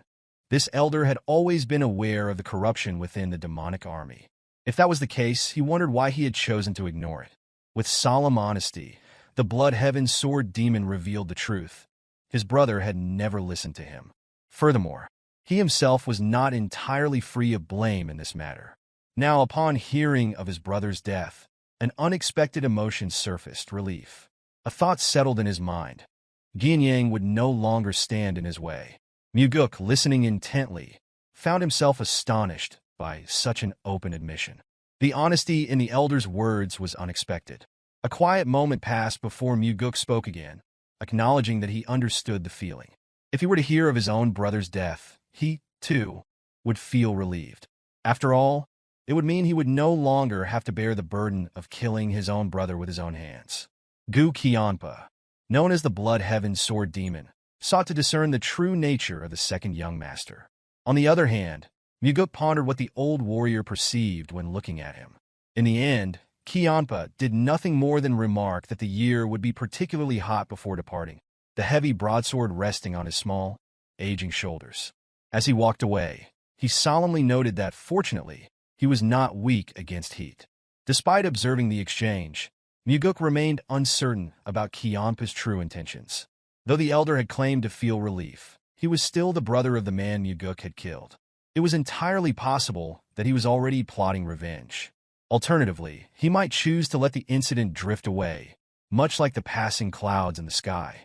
Whatever the case, Mugeuk had no regrets about his actions. Returning to his training room, he prepared to test his newly acquired sword. The initial moments after receiving a weapon held great significance. A sword and its wielder were meant to commune, and a supreme blade such as the black demonic sword operated on an even deeper level than most. If the bond between them was not properly established, the weapon's true potential could never be realized. Holding the sword, Mugeuk acknowledged its presence as cold energy emanated from the blade in a seemingly joyful response. Taking a deep breath, he infused it with inner energy. At that moment, the sword reacted, releasing an even stronger surge of icy power. A sense of astonishment overtook him as he observed its sheer robustness, noting how vastly different it was from his previous weapon. The strength of this blade was undeniable, and he found himself taking a liking to it. With steady movements, he practiced several sword techniques, allowing his inner energy to flow through the weapon. His purpose was twofold: to familiarize himself with the blade and to convey to it that they would rely on his current techniques for the time being. A silent promise followed. He would display far greater martial prowess in the future, but until then, he sought the sword's cooperation. From that day onward, Mugeuk devoted himself entirely to training within the confines of his room. Day and night, he cultivated his abilities, pushing his sword techniques to the absolute limits of his youthful body, something he had never been able to do in his previous life. By his side, Leon faithfully provided support as his personal bodyguard. Once satisfied with his progress, he finally stepped out of the training room. Awaiting him was an overwhelming crowd. Members of the Sword Demon faction had gathered in great numbers. Whether they had come of their own volition or had been sent by the Blood Heaven's Sword Demon remained unclear. However, one thing was certain: hostility radiated from them. They refrained from drawing their swords, but instead unleashed waves of demonic energy in his direction, expending their power without hesitation. If Mugeuk miscalculated, the sheer force could cause internal injuries. This was not a direct assault, but a battle of attrition. Their aim was intimidation, to turn him into a coward who would not dare step outside. Then, in an instant, an insight dawned upon him. If such an overwhelming amount of demonic energy was being directed toward him, he could turn the situation to his advantage. Recalling the meridian strengthening technique, a secret method designed to fortify the meridians by allowing multiple martial artists to discharge energy at a single target, he realized the greater the number of opponents, the more effective the technique would be. As the surrounding warriors began to reach their limits, Mugeuk seized the opportunity. While others faltered, he pressed forward, absorbing their energy to temper his meridians. Step by step, the concentrated energy grew more intense, but this was exactly what he had intended. The meridian strengthening technique, having already surpassed the second stage, now progressed into the third. Advancing further, Mugeuk continued his steady march, reaching the fourth stage in a remarkably short time. Finally, as the technique neared its ultimate level, the fifth stage, the incoming waves of demonic energy ceased abruptly. Opening his eyes, Mugeuk met the stunned gazes of those before him. Disbelief spread across their faces. Despite their numbers, they had failed to overwhelm him. A particular brood among them, once defiant, now trembled under Mugeuk's gaze. In the end, he stepped aside, followed by those behind him, allowing the young master to pass. A weary yet satisfied smile formed on Mugeuk's face. It was clear that the sword demons had now acknowledged his strength. Upon arriving at the hall of the demonic castle, he found his father's seat empty. Cheonma appeared suddenly behind him, inquiring whether he wished to test sitting in the heavenly demon's throne. As his father made his way toward his seat, Mugeuk dismissed the idea, stating that he had no desire to be confined by that position. Cheonma, unimpressed by the response, instructed his son to come forward and take the seat regardless. Once seated, Mugeuk reflected on the moment. Though he had expected to feel some excitement, he realized he felt nothing at all. Only then did his father express a similar sentiment. Recalling how his father had slaughtered countless individuals, including his own brother, to ascend to this throne, Mugeuk silently wondered what his father must have felt in that moment if there had been no sense of excitement. Cheonma then revealed that the sword demons had sought out Mugeuk of their own accord. The Blood Heaven Sword Demon had not ordered them to do so. Hearing this, Mugeuk admitted that although he had acted as if the situation had not affected him, enduring the barrage of energy had been no simple task. He had refused to submit to their suppression, but the moment he left their presence, his body had begun to tremble. It was not fear of them that unsettled him, but fear that his judgment had been flawed. If any among them had lost control and attacked, he might not have survived. And even if he had, the act of killing so many of the sword demons would have destroyed any chance he had of becoming the successor. His father listened intently as Mugeuk explained the true source of his fear: the possibility of facing another moment where a single decision could determine everything. Strangely, in that moment of doubt, he had found himself missing his father, though he could not fully understand why. In response, Cheonma simply stated that a demonic human does not look back. They look forward and continue advancing. Mugeuk, taken aback by such words from his father, suspected that this was his way of offering comfort. Shifting the conversation, he suggested replacing the current demon statue with that of a beautiful woman. He even proposed using one of the renowned Central Plain Four Flowers, whose beauty was said to be unparalleled. The moment he glanced at his father's face, he noticed clear discontent. Realizing that his words had taken an unnecessary turn, he decided it was time to leave. Handing control of the seat back to his father, he prepared to step down. As he slowly descended the steps, his father watched in silence. Before departing, however, Mugeuk posed a final question: whether it was possible for him to kill the Blood Heaven's sword demon. The instant the request was made, a vein bulged on Cheonma's forehead as he locked his gaze on his son, his expression unreadable. In the end, a dismissive laugh escapes from Cheonma as he acknowledges that while Mugeuk may possess the ability to defeat the demonic army commander, he stands no chance against the Blood Heaven's sword demon. In response, Mugeuk questions the reason behind his father's actions, wondering why conflict was created between them in the first place. He then demands that Cheonma take responsibility. Cheonma affirms his responsibility by declaring that Mugeuk will assume leadership of the Nirvana Pavilion, an inspector bureau within the cult. With a calculated tone, he provokes his son by echoing his own words about maintaining discipline and order within the cult. Mugeuk cannot help but speculate whether his father is merely using him to resolve long-delayed matters, indifferent to whether he survives or perishes in the process. Eventually, he abandons any further attempts to decipher his father's true intentions, choosing instead to focus on decisions based on what he directly perceives. Cheonma is known for leaving cryptic messages on walls for his children. Yet he is also a man who will not hesitate to place them in peril if they prove useful to his plans. Mugeuk then expresses his thoughts, likening his father's expectations to sending a man to slaughter a cow without so much as a sword in hand. His words hint at a deeper intent. Surprise flickers across Cheonma's face upon realizing that Mugeuk seeks entry into the Heavenly Demon Archives, a repository of rare and secret Murim manuals. Only a select few, including the Heavenly Demon, are granted access. With a skeptical tone, Cheonma warns that simply entering the archives will not guarantee the discovery of supreme martial arts.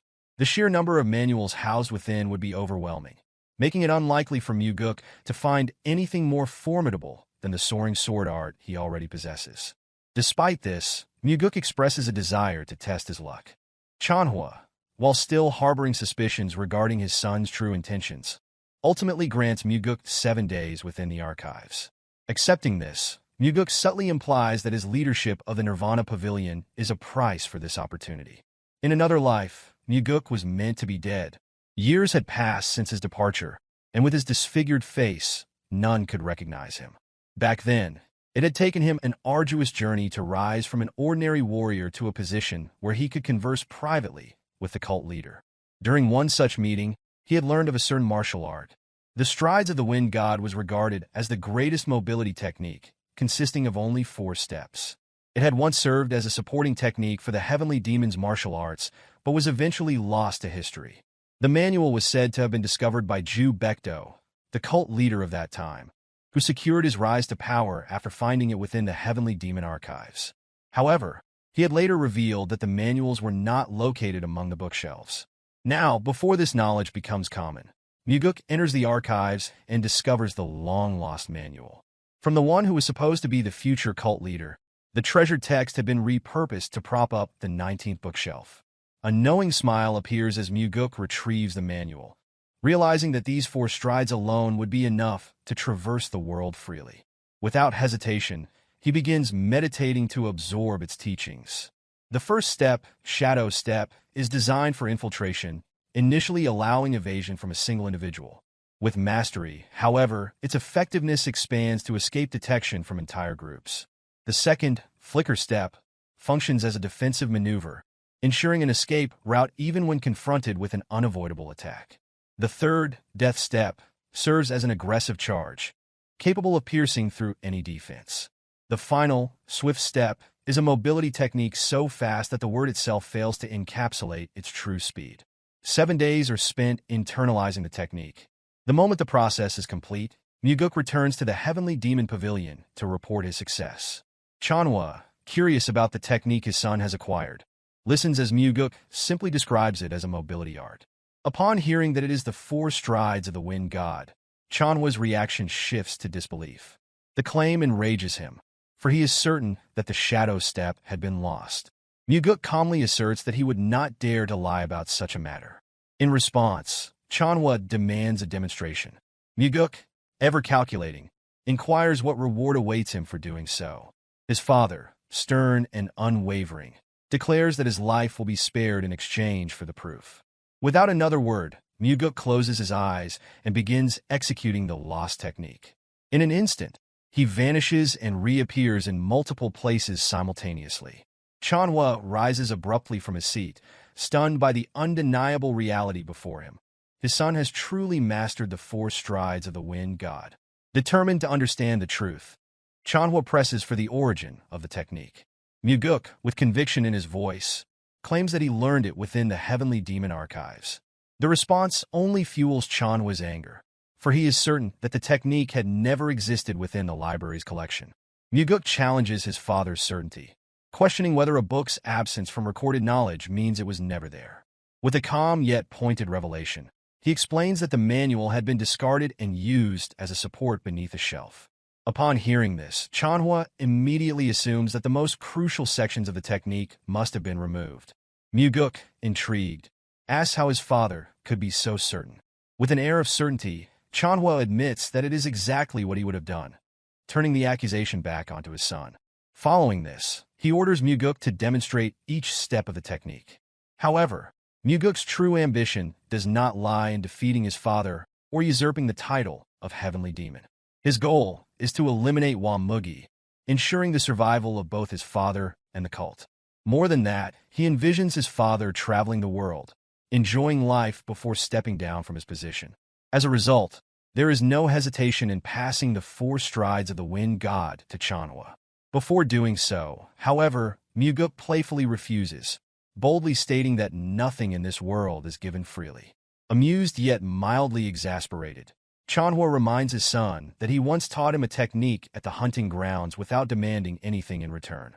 In a cheeky rebuttal, Mugeuk claims that the lesson had merely been the price of the liquor consumed on that day. Cheonma, struggling to contain his frustration, observes his son with an exasperated expression. Mugeuk then confidently declares that he had held back until reaching this level. Recognizing this, Cheonma finally asks if there is something his son desires. Without hesitation, Mugeuk addresses his father, expressing his desire to learn the Heavenly Demon defense art. This technique, known for its ability to fortify the body, remains an exclusive martial art reserved solely for the Heavenly Demon. If he were to master it, it would be tantamount to gaining an extra life. Cheonma swiftly dismisses the request, stating that the Heavenly Demon defense art can only be inherited by the Heavenly Demon or the chosen successor. In response, Mugeuk suggests an alternative. He asks for the technique to be taught in secret. He explains that since the art's effects remain invisible to the outside world, its clandestine transmission would go unnoticed. Before any further discussion, Mugeuk requests permission to leave. However, before he can exit, Cheonma unexpectedly agrees, but with one condition. His son must first teach him the 4 strides of the wind god. Mugeuk is momentarily taken aback by his father's willingness to impart the Heavenly Demon defense art in secrecy. Accepting the terms, he begins to recite the technique manual. As Mugeuk speaks, Cheonma closes his eyes, his body emanating a powerful energy as he absorbs the teachings relayed through his son's voice. Once the recitation concludes, Mugeuk offers to repeat the manual. But before he can do so, Cheonma immediately executes the technique. The steps mirror what Mugeuk had demonstrated earlier, yet there is a distinct difference. Cheonma interprets the technique in his own way. Observing this, Mugeuk is left astounded by his father's ability to instantly grasp and refine the martial art. Once the demonstration ends, Cheonma acknowledges the formidable nature of the technique. In this altered future, a pressing question arose as he wondered whether Mugi would still stand a chance against a father who now possessed the 4 strides of the wind god. Now it is Cheonma's turn to fulfill his promise. He warns his son that the Heavenly Demon defense art will be explained only once and orders him to commit it to memory. By the time the lesson concludes, Mugeuk departs with a fresh bruise on his forehead. Upon his return, Leon immediately reacts with indignation, demanding to know which audacious fool dared to lay a hand on her young master.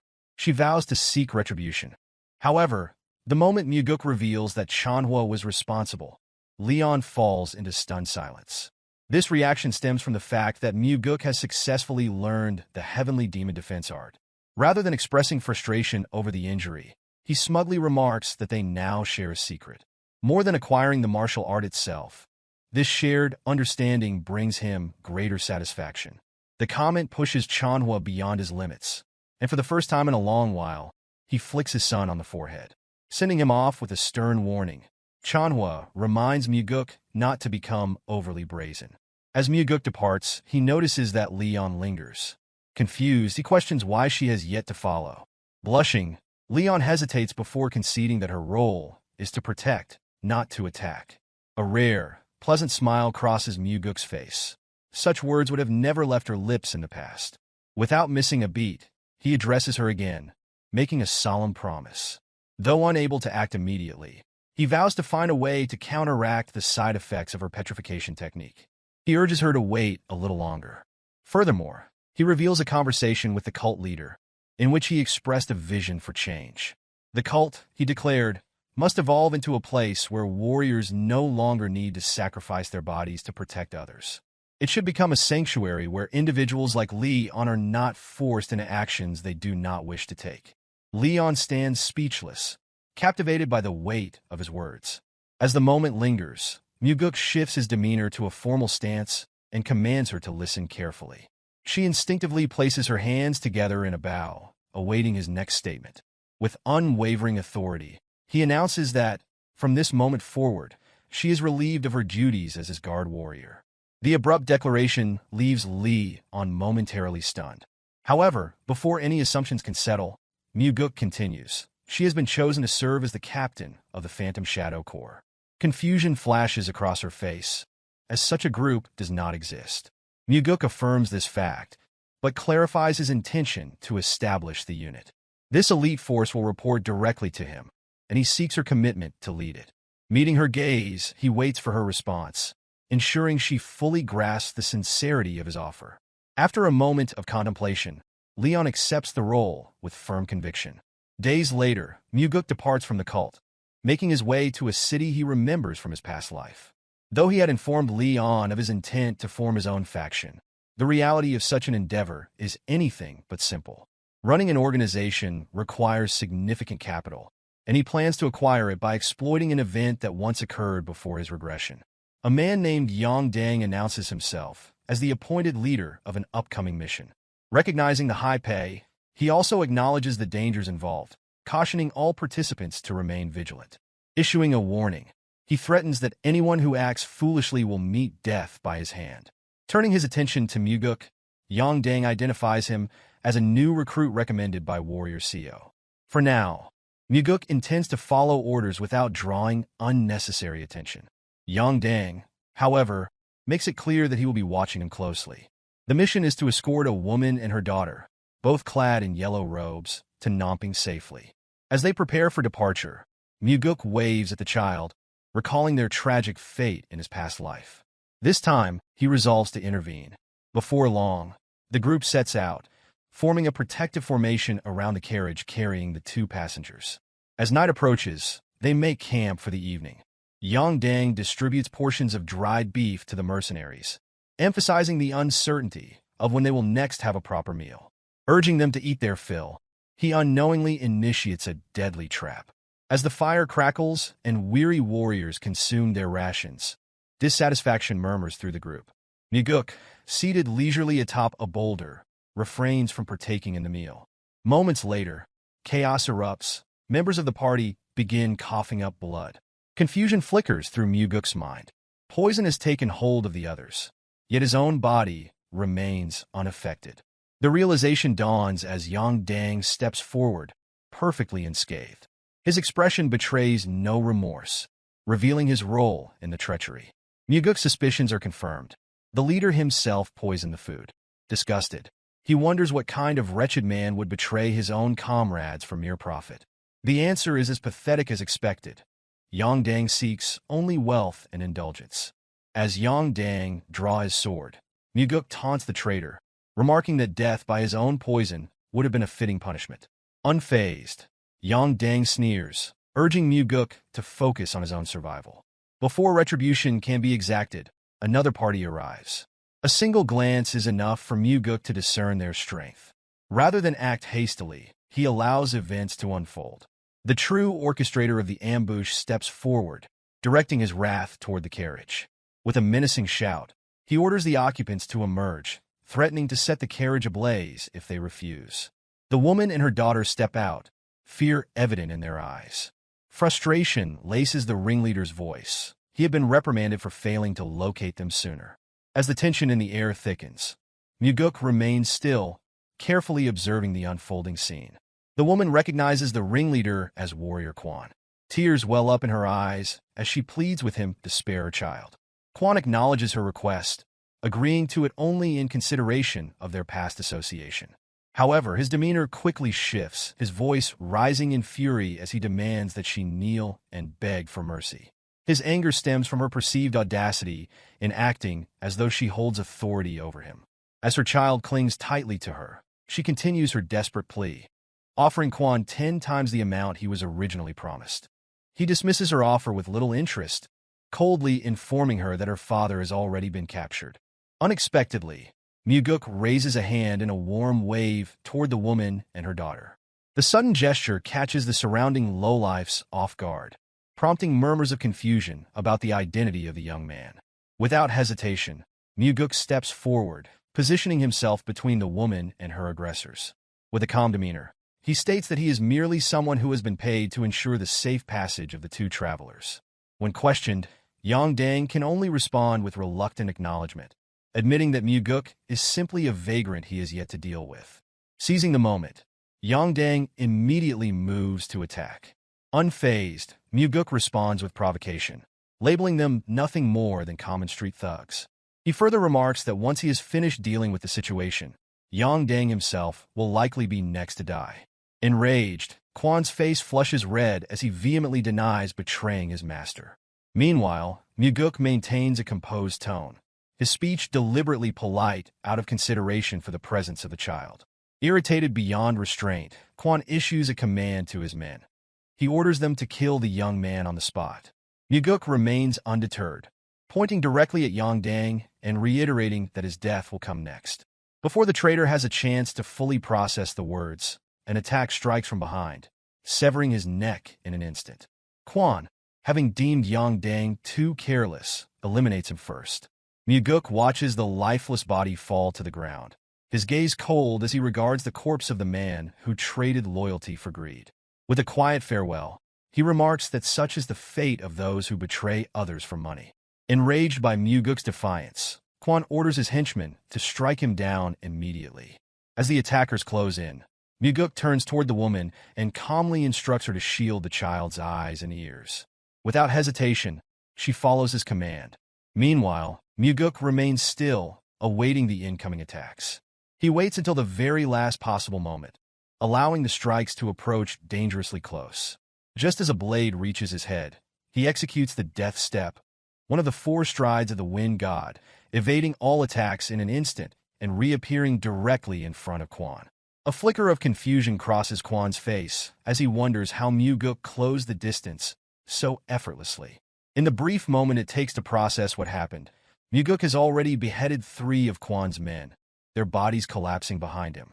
Stunned, Quan demands to know who Mugeuk truly is, refusing to believe that a mere vagrant could possess such abilities. Mugeuk responds with a question of his own, mocking Quan by asking who this pathetic excuse of a man could be. The woman interjects, revealing that Quan is one of the vassals assigned to protect her household. Introducing herself as Geom Seyon, she identifies herself as the daughter of the Golden Manor Master. Mugeuk, already aware of this from his past life, had deliberately concealed his identity by joining as a vagrant warrior. Her father, Geom Asu, stands among the 10 most powerful merchants in the Central Plains. As the wealthiest man in Fujian and the master of the Golden Manor, his influence is significant. However, Mugeuk recalls a tragedy from his previous life. Geom Asu had been betrayed by his most trusted vassal, and lost his life, with his daughter perishing soon after. Now, by interfering in this event, Mugeuk has the chance to change their fate. As the conversation unfolds, Kwon sees an opportunity and lunges forward, sword aimed at Mugeuk's neck. Yet before the strike can land, Mugeuk's blade has already moved. In an instant, Kwon's head rolls to the side, severed cleanly. Mugeuk remarks on how those who resort to underhanded tactics always attempt to strike when his attention is elsewhere. With the immediate threat eliminated, he turns back to Seyeon. She wastes no time in making an offer, pleading for his aid. Since the situation has shifted from what was originally agreed upon, Mugeuk demands a far greater payment for his services. Without hesitation, Seyeon agrees. Regardless of the cost, she remains determined to secure his help in saving her father. At the Golden Manor, the true orchestrator of the betrayal revels in his success. Years of meticulous planning have led to this moment, and with his underlings, he finally believes he has ensnared both Seyeon and her daughter. However, as the carriage arrives, he is met with an unexpected sight. They have returned unharmed, accompanied by an unfamiliar young man. Suspicion sets in as he demands to know Kwon's whereabouts. Mugeuk responds with a cold, unyielding gaze, informing him that everyone except for himself has perished. The betrayer, puzzled, demands to know who is responsible for their deaths. With a slight smirk, Mugeuk offers an answer, an elusive martial master, both young and striking in appearance. The remark sends the lowlife into a fit of rage, unable to comprehend why his enemy would be praised. Mugeuk chooses silence, watching as realization dawns. Recognition flickers across the traitor's face as he finally understands that the person standing before him is the very same young and skilled warrior he was just questioning. The instant that truth settles, the henchmen draw their weapons, swiftly surrounding Mugeuk. Their leader sneers, mocking Mugeuk for his decision to return. In his eyes, escaping after saving the woman and child would have been the wiser choice, rather than stepping back into danger. Mugeuk, unshaken, meets his gaze and dismisses his words with ease. What stands before him are not tigers, but mere dogs barking loudly. For the first time, the ringleader acknowledges the reality before him. The young man who eliminated Kwon and arrived unscathed is not ordinary. Mugeuk exudes confidence, appearing entirely at ease despite being encircled by enemies. Suddenly, the betrayer adopts a more cordial tone, placing his hands together in a gesture of peace. He extends an invitation, suggesting they discuss matters over a drink. Mugeuk, unimpressed, refuses outright. No amount of forced hospitality will change the inevitable outcome. Realizing that diplomacy has failed, the ringleader issues the command to kill him. The moment the order is given, Mugeuk vanishes from sight, reappearing before one of the henchmen with lethal precision. With a single decisive strike, the man collapses lifelessly. The remaining henchmen quickly realize the truth. Mugeuk is far too fast for them to handle. Before any of them can retaliate meaningfully, they fall one after another. The massacre unfolds before their very eyes, each betrayal answered with swift execution. Despite their overwhelming numbers, they stand no chance. Their bodies drop like flies, paying the price for their treachery. The betrayer stands frozen in shock, forced to watch as his underlings are slaughtered by a single man. Horror grips him as he struggles to comprehend the force before him. He could only ask himself who exactly this young warrior was. Mugeuk, unbothered by the disbelief, offers only a simple reply. He is no one, just a hired swordsman who saw an opportunity for great profit. Seizing on this, the ringleader hurriedly offers Mugeuk money in exchange for walking away. Yet Mugeuk remains unmoved. He has already been hired, and he has no interest in the wealth stolen from Geom. Suddenly, a remaining henchman emerges, gripping a sword against Geom's neck. A demand is made. Mugeuk must lower his weapon, or the Golden Manor Master will die. Seyeon, helpless and desperate, pleads for her father's safety. The ringleader, emboldened, reinforces the threat, warning Mugeuk to comply or face the consequences. Instead of obeying, Mugeuk moves swiftly. His sword arcs upward, slicing through the air in a flash. Confusion spreads across the ringleader's face as he fails to grasp what just happened. Within a blink, the blade held against Geom shatters where it was struck. Mugeuk had executed the soaring sword art's fourth form, Flaming Heaven. The technique travels through its target, splitting the henchman cleanly in two.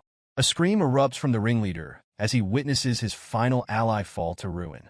Mugeuk turns toward him, expression cold, and mockingly asks him to repeat what he had just said about dropping his sword. Panic overtakes the betrayer, who now pleads for his life, urging Mugeuk to listen. But Mugeuk shows no interest in idle discussions. He tells the traitor to come at him if he wishes to live. Believing Mugeuk has exhausted his energy, the ringleader grips his sword tightly and lunges forward in an all-or-nothing attack. Feigning struggle, Mugeuk pretends to falter, giving the illusion of difficulty. Sensing an advantage, the ringleader pours all of his strength into his assault, convinced that victory is within reach. One after another, his frenzied attacks are deflected. Confusion clouds his mind as he wonders how such a young man can maintain both overwhelming offense and unbreakable defense. In his desperation, he convinces himself that one final push will turn the battle in his favor. But in that moment, he realizes the truth. Mugeuk's sword is already buried deep within his chest. Disappointment laces Mugeuk's voice as he condemns the ringleader's wasted potential.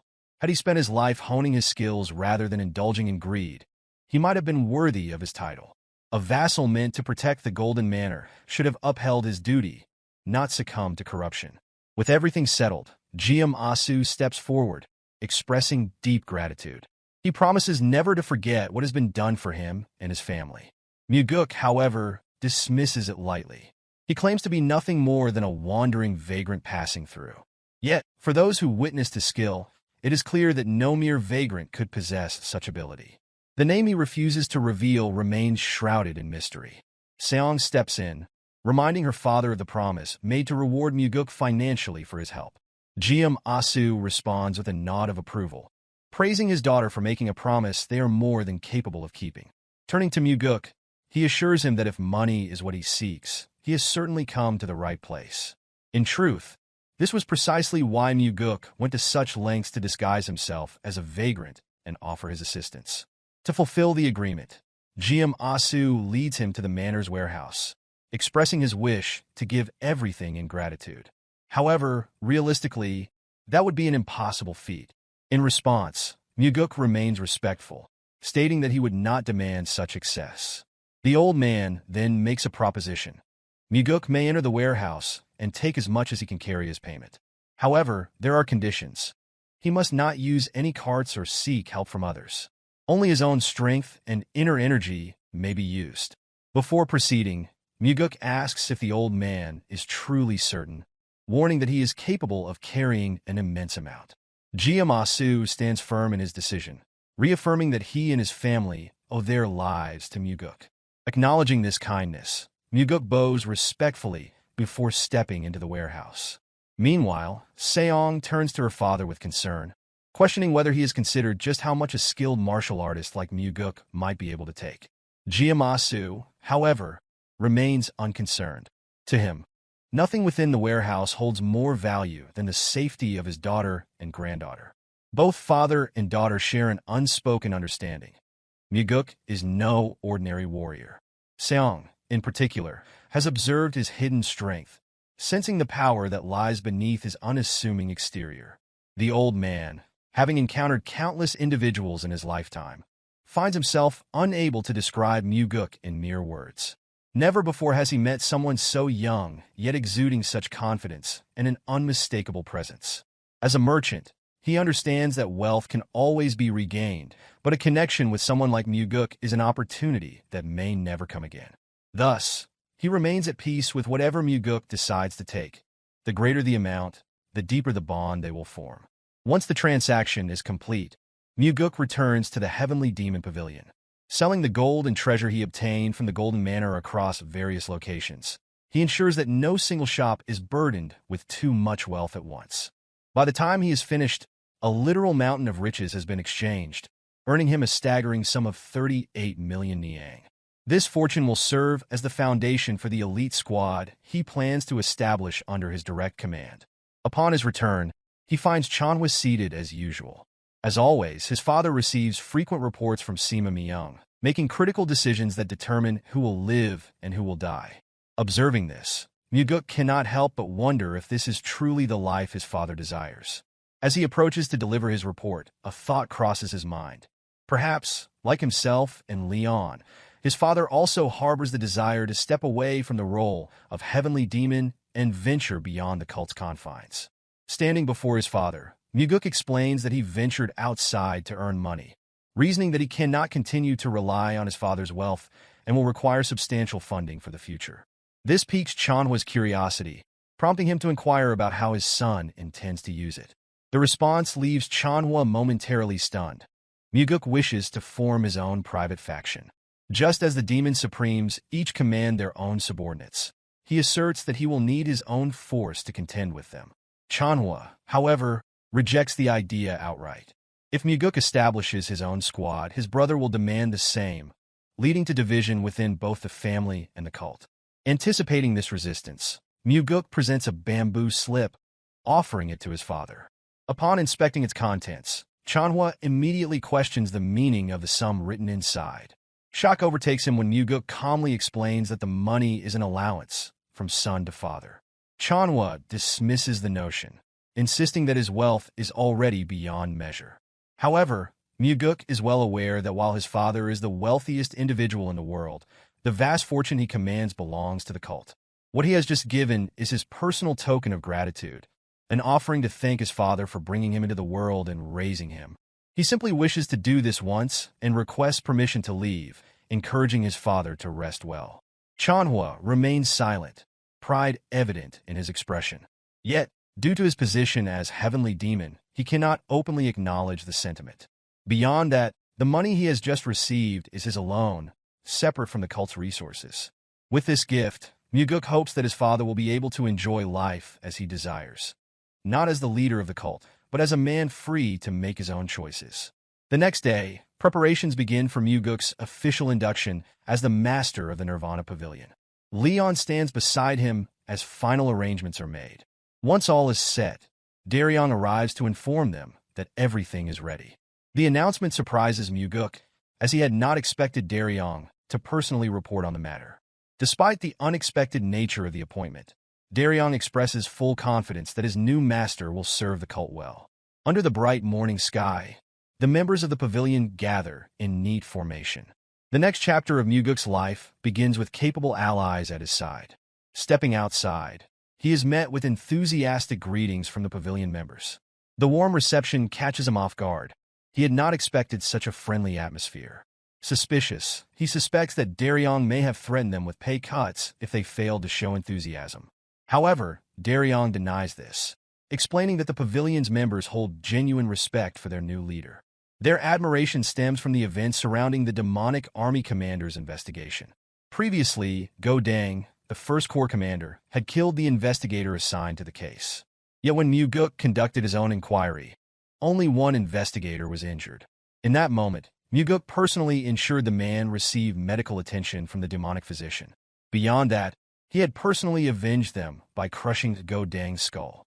With the gathered members awaiting his address, Daryong prompts him to speak. Mugeuk steps forward and begins. He admits that even he does not know whether their lives will improve or worsen under his leadership. However, there is one certainty. Under his command, their hearts will race faster than ever before. The ceremony concludes with resounding cheers from the pavilion members, a clear signal of the unity and direction they will move toward. Once fully immersed in his duties, Mugeuk quickly discovers troubling information. Upon requesting reports of past cases where justice had been obstructed, he finds multiple instances involving the heaven demons. Daryong shares in his frustration, but acknowledges that the timing of this discovery is particularly unfortunate. It coincides with the involvement of a subordinate of the Blood Heaven Sword Demon. Leon, sensing the gravity of the situation, advises caution, urging her young master to restrain himself. She knows all too well that the cursed old man's wrath is about to erupt. Mugeuk, however, merely hands her the report and instructs her to read it. The injustice detailed within the pages is too egregious to be ignored. As her eyes scan the document, her expression shifts. Any hesitation vanishes. Rather than advising restraint, she now insists that something must be done. At the entertainment pavilion, a middle-aged man sat alone, drinking in silence. The barkeeper, observing his pitiful state, urged him to stop, concerned by how helpless he appeared. However, the man, drowning in despair, continued, unable to suppress his misery. He muttered bitterly about the scum from the heaven demons, the ones who had left his child in a coma for 10 days, yet were acquitted as innocent. The barkeeper, attempting to console him, reminded him that the Nirvana Pavilion was investigating the case. But the man had already lost faith, revealing that the investigator concluded his child had merely been sparring with a friend and was injured in the process. Seething with anger, he cursed the father of the child who led the attack. 100-Sword Demon, a subordinate of the Blood Heaven Sword Demon and the leader of the 100-Sword Demons. Hopelessness filled his voice as he lamented that the Nirvana Pavilion investigator was no different from the rest. The barkeeper, worried for his safety, repeatedly urged him to stop speaking in such a manner, fearing that an investigator might overhear and take his life. But the man no longer cared. Having lost everything, he had already given up on life. If his son did not wake, his wife would not be able to endure either. When that happened, he resolved that he would kill the one responsible himself. Before another word could be spoken, an arrogant figure entered the establishment, flanked by 2 henchmen. The smug-faced man approached abruptly, claiming responsibility for what had happened to the middle-aged man's child.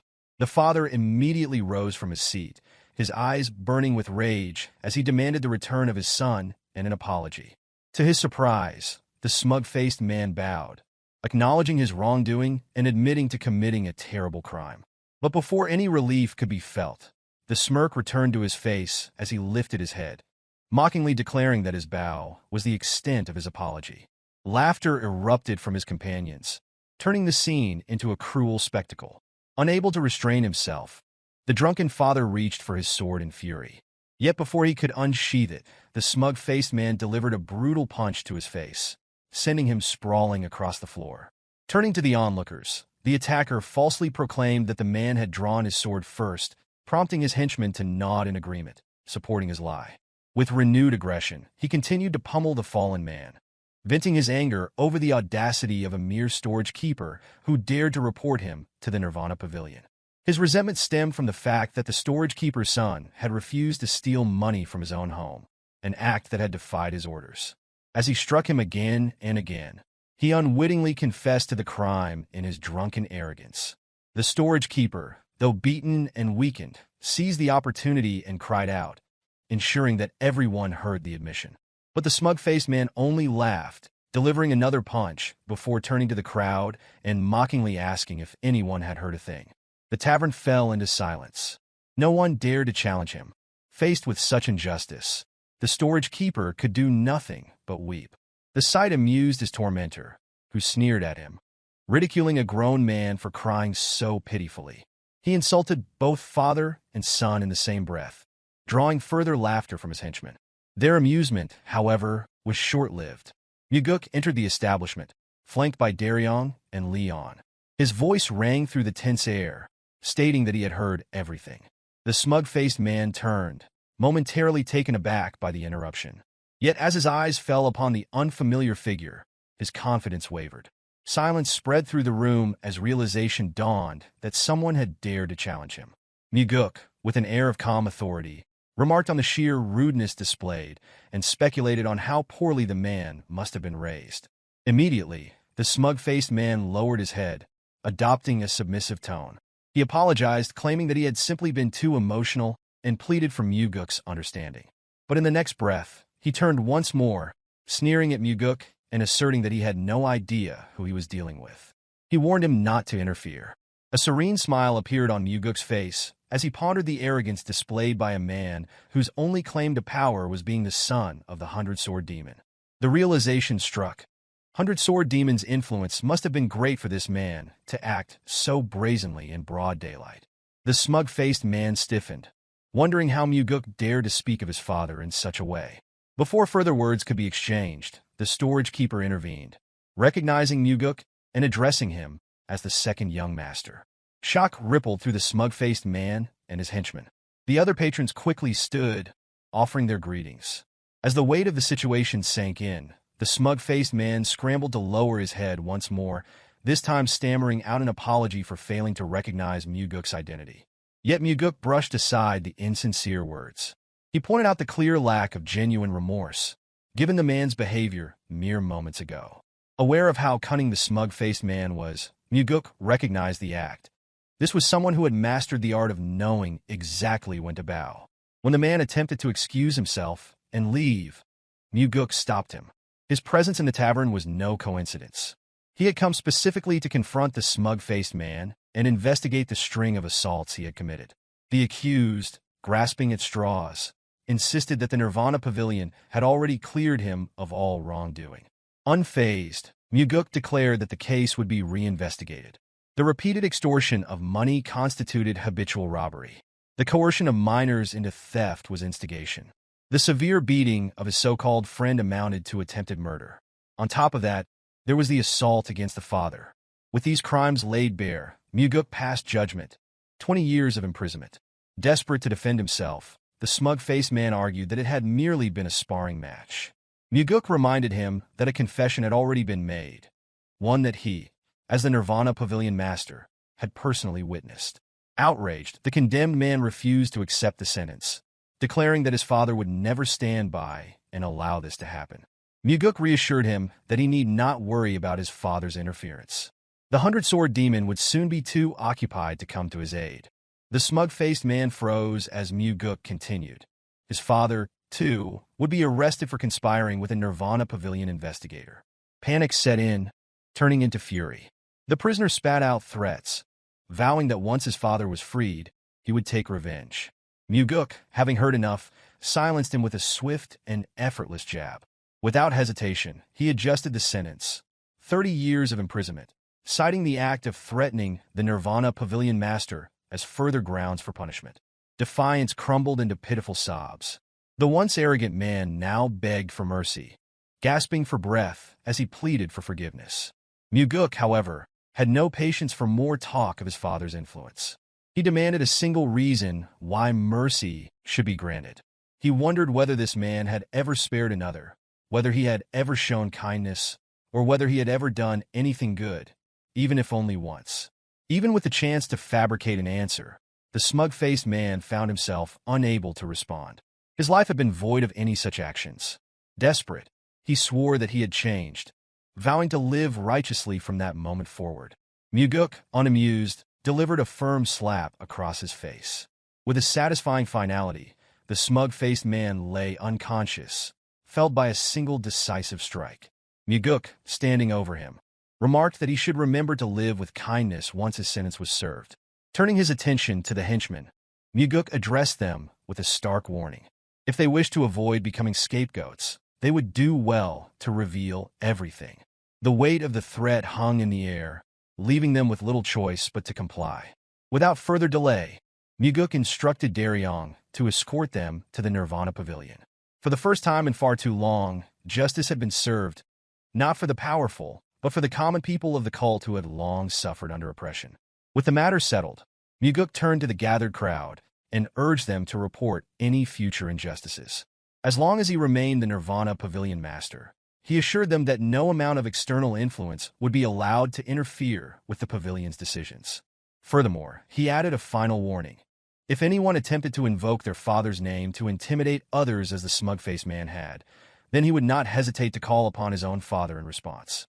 The tension that had gripped the room dissipated in an instant.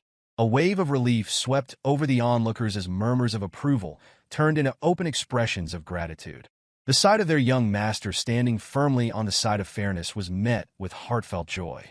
Amid the renewed atmosphere, Leon turned to the storage keeper, informing him that before arriving at the tavern, the demonic physician had been sent to examine his son under Mugeuk's orders.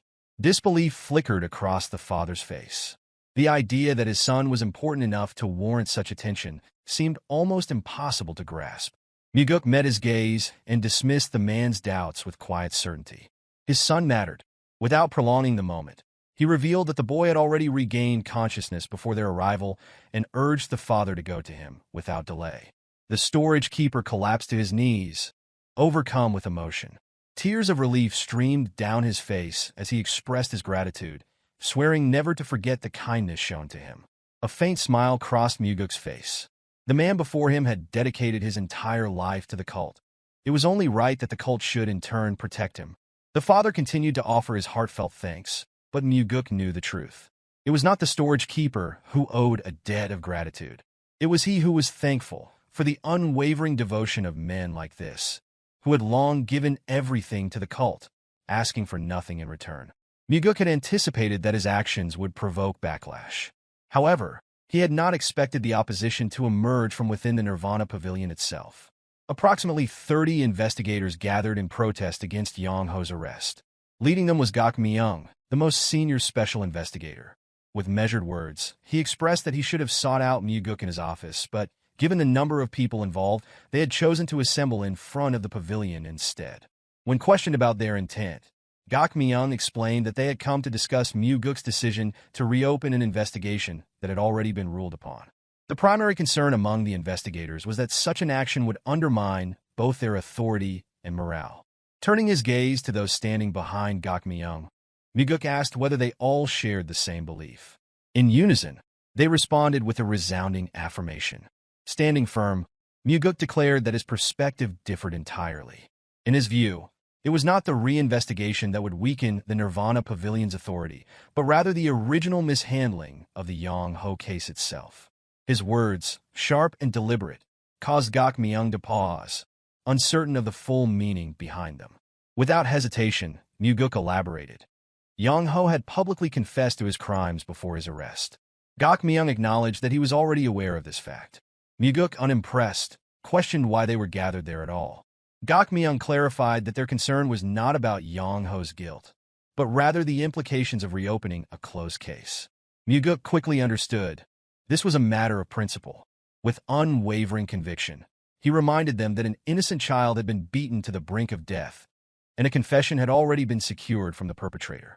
Such a case demanded reinvestigation. Sighing, Gak Myung admitted that there was little that could be done.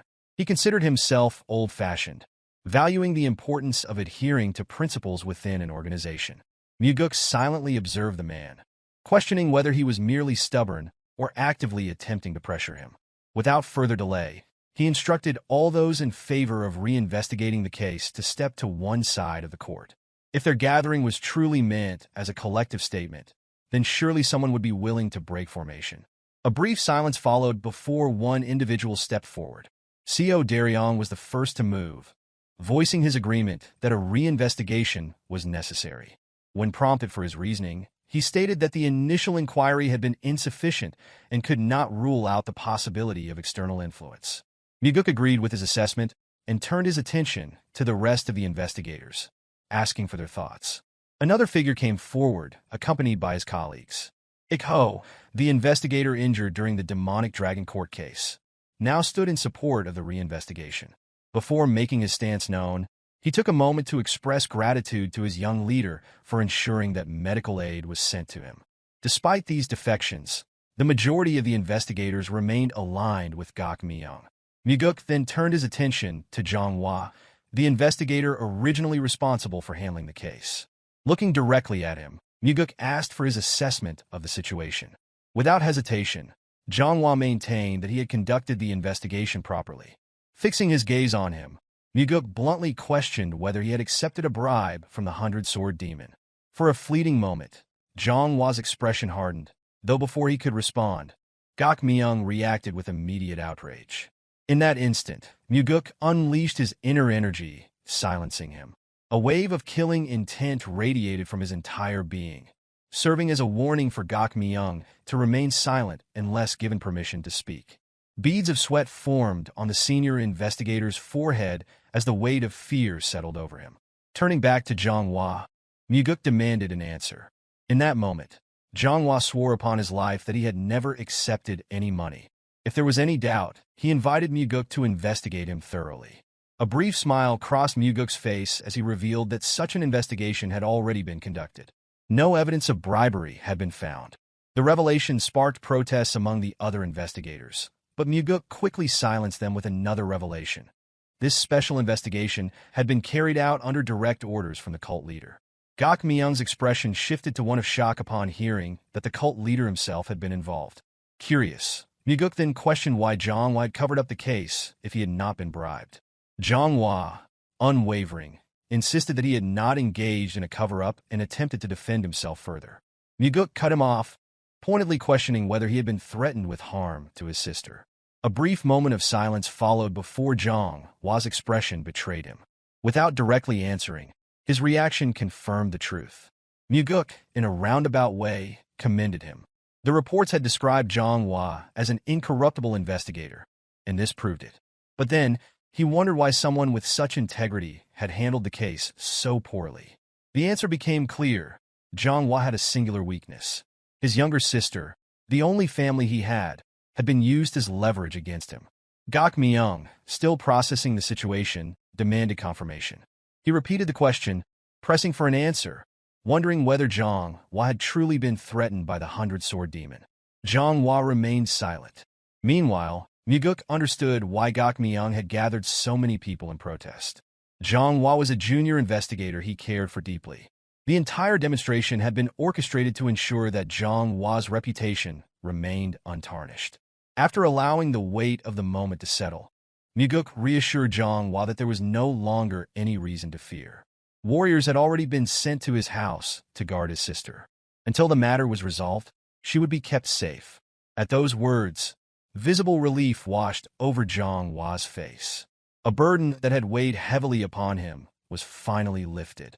Without hesitation, he dropped to his knees before Mugeuk, acknowledging his failure and admitting to his grave offense.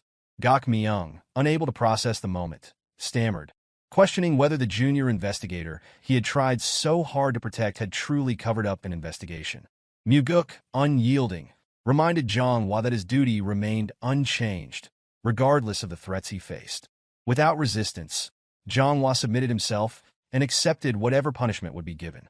The gathered investigators watched in silence, their expressions reflecting a mix of emotions. Ultimately, the matter was no longer their concern. The decision now rested solely in their young leader's hands. Mugeuk instructed Zhang Hua to stand. Calmly, he explained that had this incident occurred after he had assumed his position as pavilion master, the consequences would have been far graver. Tears welled in Zhang Hua's eyes as he struggled to process the words. Hesitantly, he asked whether Mugeuk truly intended to forgive him. Without hesitation, Mugeuk confirmed it. However, he left him with a single truth to remember. His forgiveness was not an act of mercy. It was granted because of the life Zhang Hua had lived before this incident. That incorruptible life had been tarnished, but Mugeuk urged him to rebuild it. Zhang Hua, deeply moved, found himself at a loss for words. Even if he could not yet forgive himself, he could only offer gratitude to the young leader standing before him. At that moment, Mugeuk's voice carried through the court, imbued with internal energy. As pavilion master, he declared that he regarded the Nirvana Pavilion as his family. If anyone dared to threaten them, he would personally ensure their destruction. From this moment forward, the Nirvana Pavilion would no longer be swayed by any external influence. In return, he gives his assurance that no one will be allowed to escape unpunished for their transgressions, just as had been demonstrated this time. A reminder follows. Should any of them receive a threat and report it to him, their family will be protected without fail. If his youthful appearance seems untrustworthy, then faith should instead be placed in the cult leader. Should his own efforts prove insufficient, he is willing to plead for his father's assistance. With that in mind, Mugeuk seeks to instill confidence in their work, ensuring that it can be carried out with dignity. Only when absolute safety for them and their families is secured will the Nirvana Pavilion function as intended. Regardless of the perpetrator, all crimes should be met with punishment. Even should someone within the Heavenly Demon Pavilion commit an offense, no leniency will be granted. Should the cult leader himself be found guilty of wrongdoing, accountability will be demanded. His true fear does not lie with the cult leader or the 8 demon supremes. A brief silence follows this declaration, as the weight of his words is equivalent to challenging the cult leader directly, an act no different from inviting death.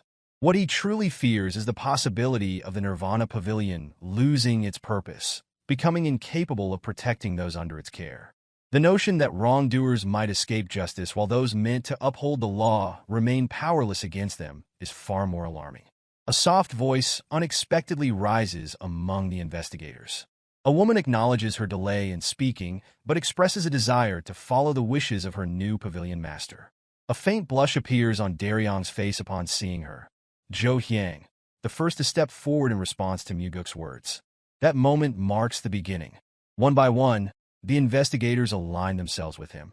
Some do so sincerely, while others hesitate, but ultimately yield to the prevailing atmosphere. For Mugeuk, their motivations are of little concern. What matters now is their collective movement in a single direction. Only one remains, Gak Myung, who had arrived with a sense of purpose and momentum, now stripped of both. A desire to stand beside the young leader exists within him, yet his pride restrains him. Mugeuk addresses him directly, assuring him of his sincerity and emphasizing the need for his experience and assistance in making this resolve a reality. Extending a hand first, Mugeuk waits. After a moment's hesitation, the old man accepts the gesture, silently committing himself to the path ahead while offering quiet gratitude in return. Without delay, Mugeuk issues an order to Daryong to accompany the enforcement warriors and arrest Yang Tae, the 100-sword demon and father of Yang Ho. A warning follows from Gak Myung. Compliance will not come easily. Yang Tae commands 100-sword demons who will not allow their leader to be taken without resistance. Mugeuk remains unfazed, instructing that the necessary actions be taken, for should Yang Tae refuse to submit, he will be charged with mutiny. Before long, the man in question stands before Mugeuk.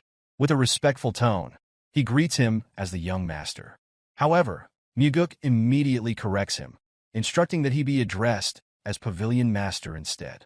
Despite the significant age gap, Yang Tae maintains a composed manner in his speech, addressing the mutiny charge directly and inquiring about its meaning. Mugeuk reveals the truth. It had been the only means of ensuring his presence. An apology follows from Yang Tae, citing the complexities involved in managing an organization. He explains that maintaining pride before one's subordinates is essential.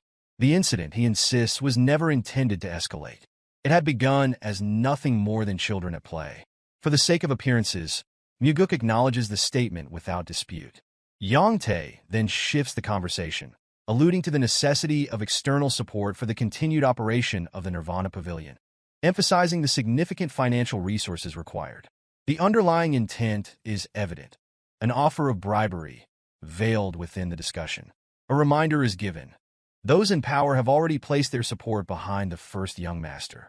Before further persuasion can be attempted, Mugeuk interrupts, offering what appears to be an expression of gratitude. Yang Tae interprets this as acceptance, assuming a favorable outcome.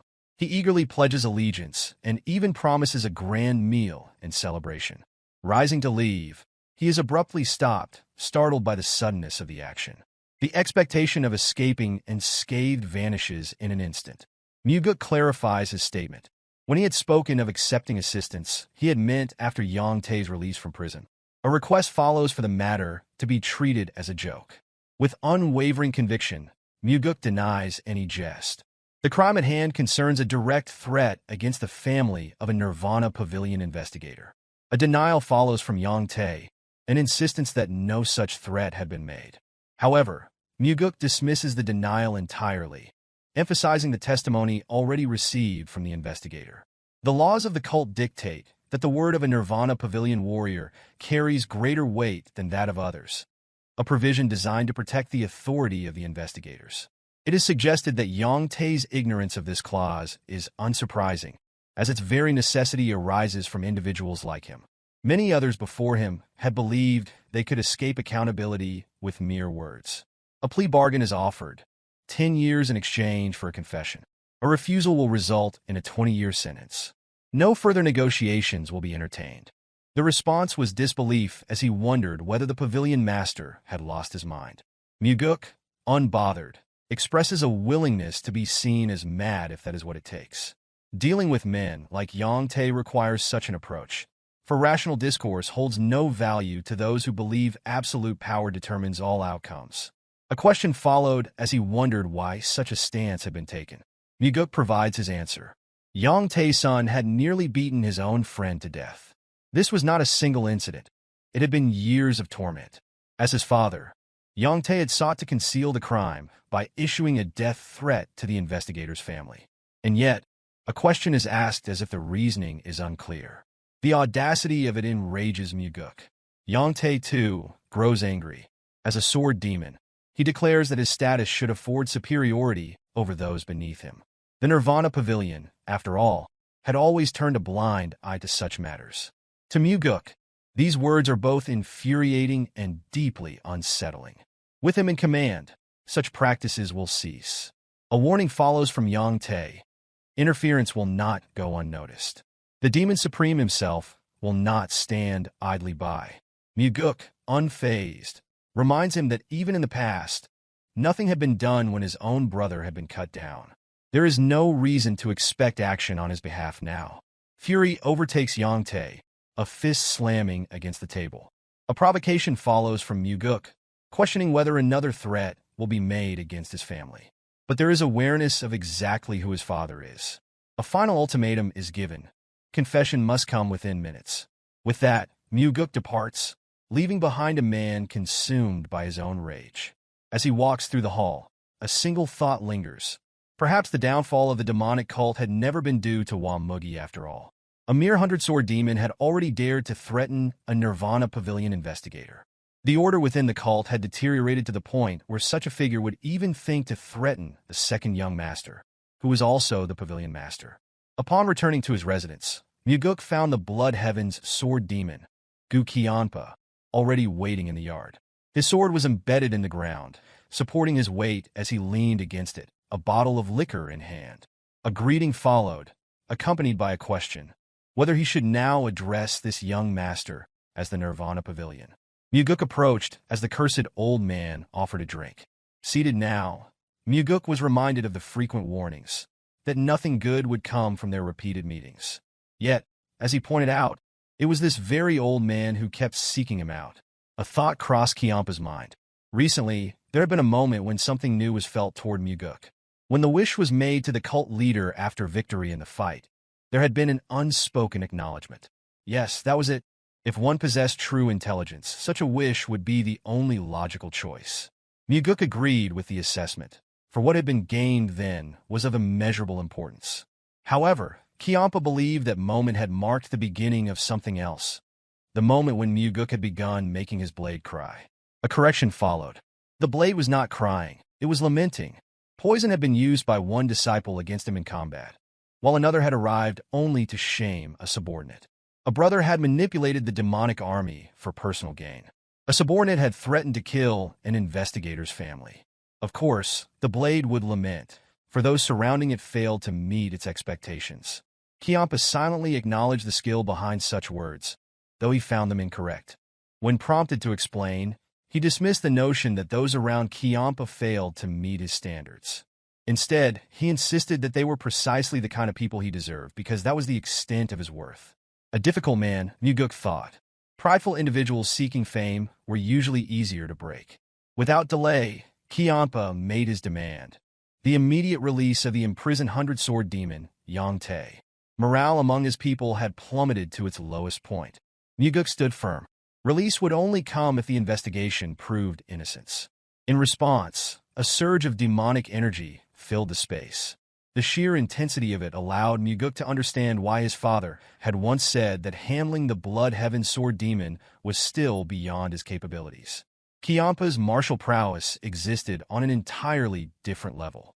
As the energy continued to radiate, words followed, an offer of advice. Mugeuk, undeterred, interrupted. If a favor was being requested, it should be done plainly. A request should not be made while simultaneously offering unsolicited counsel. The oppressive aura vanished in an instant. A rare admission followed. Mugeuk was right. Few had ever spoken so directly to him. A warning was given in return. Stagnant water was bound to rot. No one remained stagnant by choice. Yet, over time, as familiarity settled in, the chance to escape was lost. This was an opportunity to release that stagnant water. Yang Tae was not someone worthy of the cursed old man's protection. A drink was poured, and an agreement was reached. The route would be cleansed. A wise decision, Mugeuk noted. However, surprise struck as Cheonma took the matter further. Mugeuk was to become his water. The condition was simple. Drink, and in doing so, accept the role of the next heavenly demon, with Cheonma as his backer. It was unexpected. Everyone knew where the Blood Heaven's sword demon's allegiance lay. Yet now the decision had shifted. A question formed as he wondered why the first young master was being abandoned now. A simple response: Mugeuk's madness had been unknown before. A realization settled. This old man was untrustworthy, willing to cast aside anyone for his own ambitions. Mugeuk acknowledged a truth: the brother had been killed. To Cheonma, bonds ended the moment one stepped beyond a parent's embrace. No suffering would be endured for the sake of lost kin.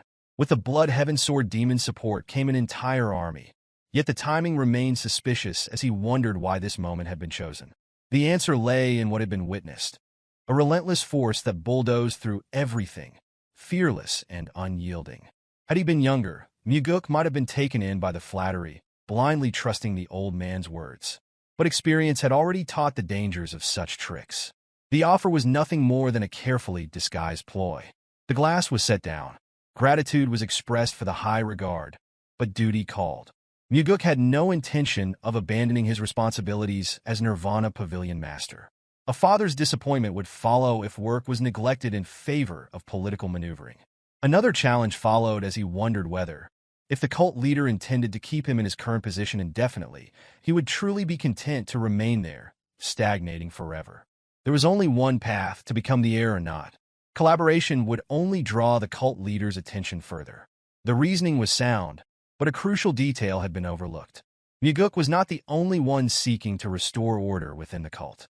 His father shared the same objective. A decision would require time. The drink would be taken only once that choice was made. Cheonma rose, retrieving the immortal blade from where it had been embedded in the ground. Without hesitation, the blade was swung at full force toward the second young master. No attempt was made to evade. The black sword at Mugeuk's waist was drawn, clashing against the attack. The resulting impact sent a resounding explosion of metal through the air. From behind the crossed blades, a demand was made. An answer would be given by tomorrow. A bead of sweat formed on Mugeuk's face. 5 days would be needed. The brief but intense confrontation ended. Cheonma accepted the counteroffer: 3 days. No response was awaited. In an instant, he soared into the sky, vanishing beyond the walls. As the sword returned to its scabbard, Mugeuk rotated his wrist. Pain shot through his arm. The old man was cursed indeed. Blocking that strike had been agony. The following day, Mugeuk observed the enforcement warriors undergoing training from a hill overlooking the grounds. Jang Ho's methods were ruthless, a regimen that involved the tearing of flesh and the breaking of bones. Yet, the warriors endured, gritting their teeth as they pressed forward. This, Jang Ho declared, was the true nature of demonic army training. A resounding cry followed. Loyalty could not be placed in a wife, a child, or a friend, for all could betray. Only the sweat shed in training would remain steadfast. Daryong chuckled at the remark, well aware that Jang Ho had never once mentioned having a wife or child. Mugeuk acknowledged the humor, but the conversation quickly shifted as Daryong inquired about the unprecedented apology statement issued by the Southern Blade House. A knowing smile formed on Mugeuk's face as he suggested that if curiosity persisted, Daryong should ask them directly. Panic flashed across Daryong's expression as he protested against the idea, fearing that such an action would result in broken legs. Mugeuk dismissed the concern, stating that even if Daryong were to dance in the Southern Blade House's training grounds, he would walk away unscathed. The reason was simple. The cursed old man had chosen to support him and had begun severing the stagnant influences they had previously discussed. Without further delay, Mugeuk issued an order. Yang Tae and his son were to be imprisoned in a location where outside contact would be nearly impossible. Full accountability for their actions would be enforced. A thought lingered. Had interference not occurred, they would have continued living as they pleased while victims such as Guak, Su suffered in silence. And if there was one, then surely there had been others before, and there would have been many more to follow. This could not be allowed. Those who sought to wreak havoc would be stopped. The following day, a new branch of the Nirvana Pavilion officially opened within the demonic village. Chunbei, a bar owner, observed as necessary furnishings were placed inside, and a signboard was mounted. A question formed as he wondered why a branch had been established in such a location. Mugeuk offered a simple explanation. Should any cult warrior abuse their authority, reports were to be made there. Another question followed as he wondered what the people had done in the past when such abuses had occurred. The inquiry seemed absurd. The expressions of those gathered revealed an unspoken truth. They had endured in silence. Even those who knew such matters should be reported had been unable to do so.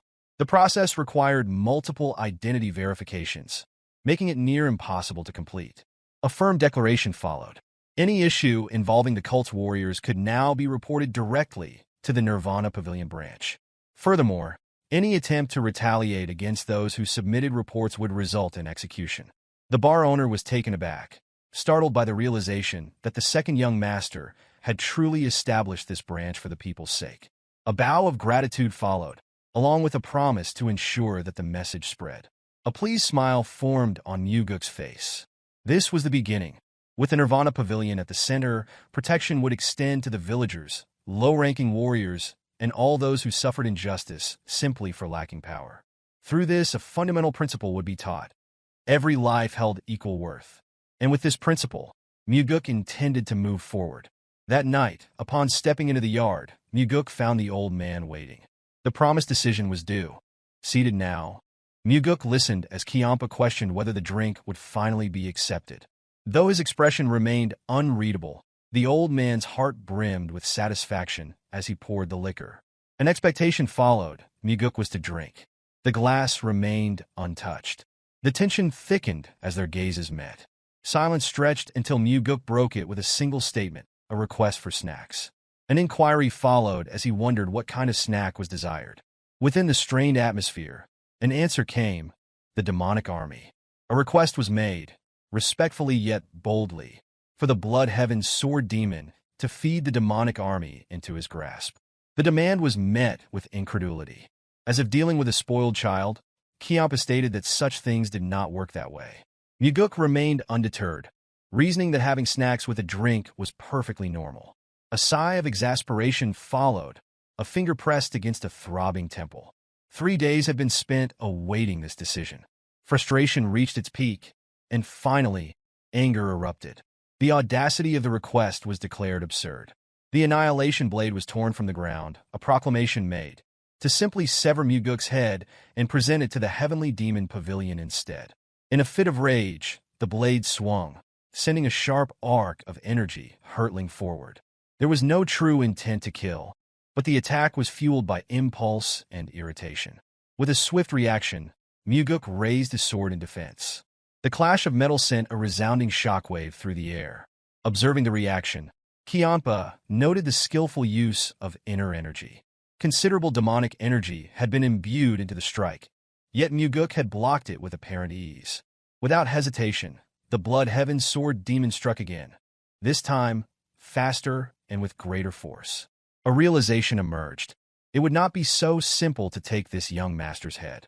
A second collision followed as Mugeuk met the vertical strike of the annihilation blade with his pitch-black sword. The impact sent another deafening explosion through the air. A masterful sword technique had been executed in defense against a powerful assault. The impact sent a shockwave rippling through the air, obliterating the surroundings. The blood heaven sword demon, appearing exhilarated, pressed forward, his excitement growing at the prospect of ending Mugeuk's life. As their blades clashed, an overwhelming surge of energy erupted, flinging Mugeuk backward while the old swordsman stood his ground. Recovering quickly, Mugeuk steadied himself, but the blood heaven sword demon had already taken notice. His opponent's sword was shaking. A smirk formed on the old man's face as he acknowledged the thrill of the battle.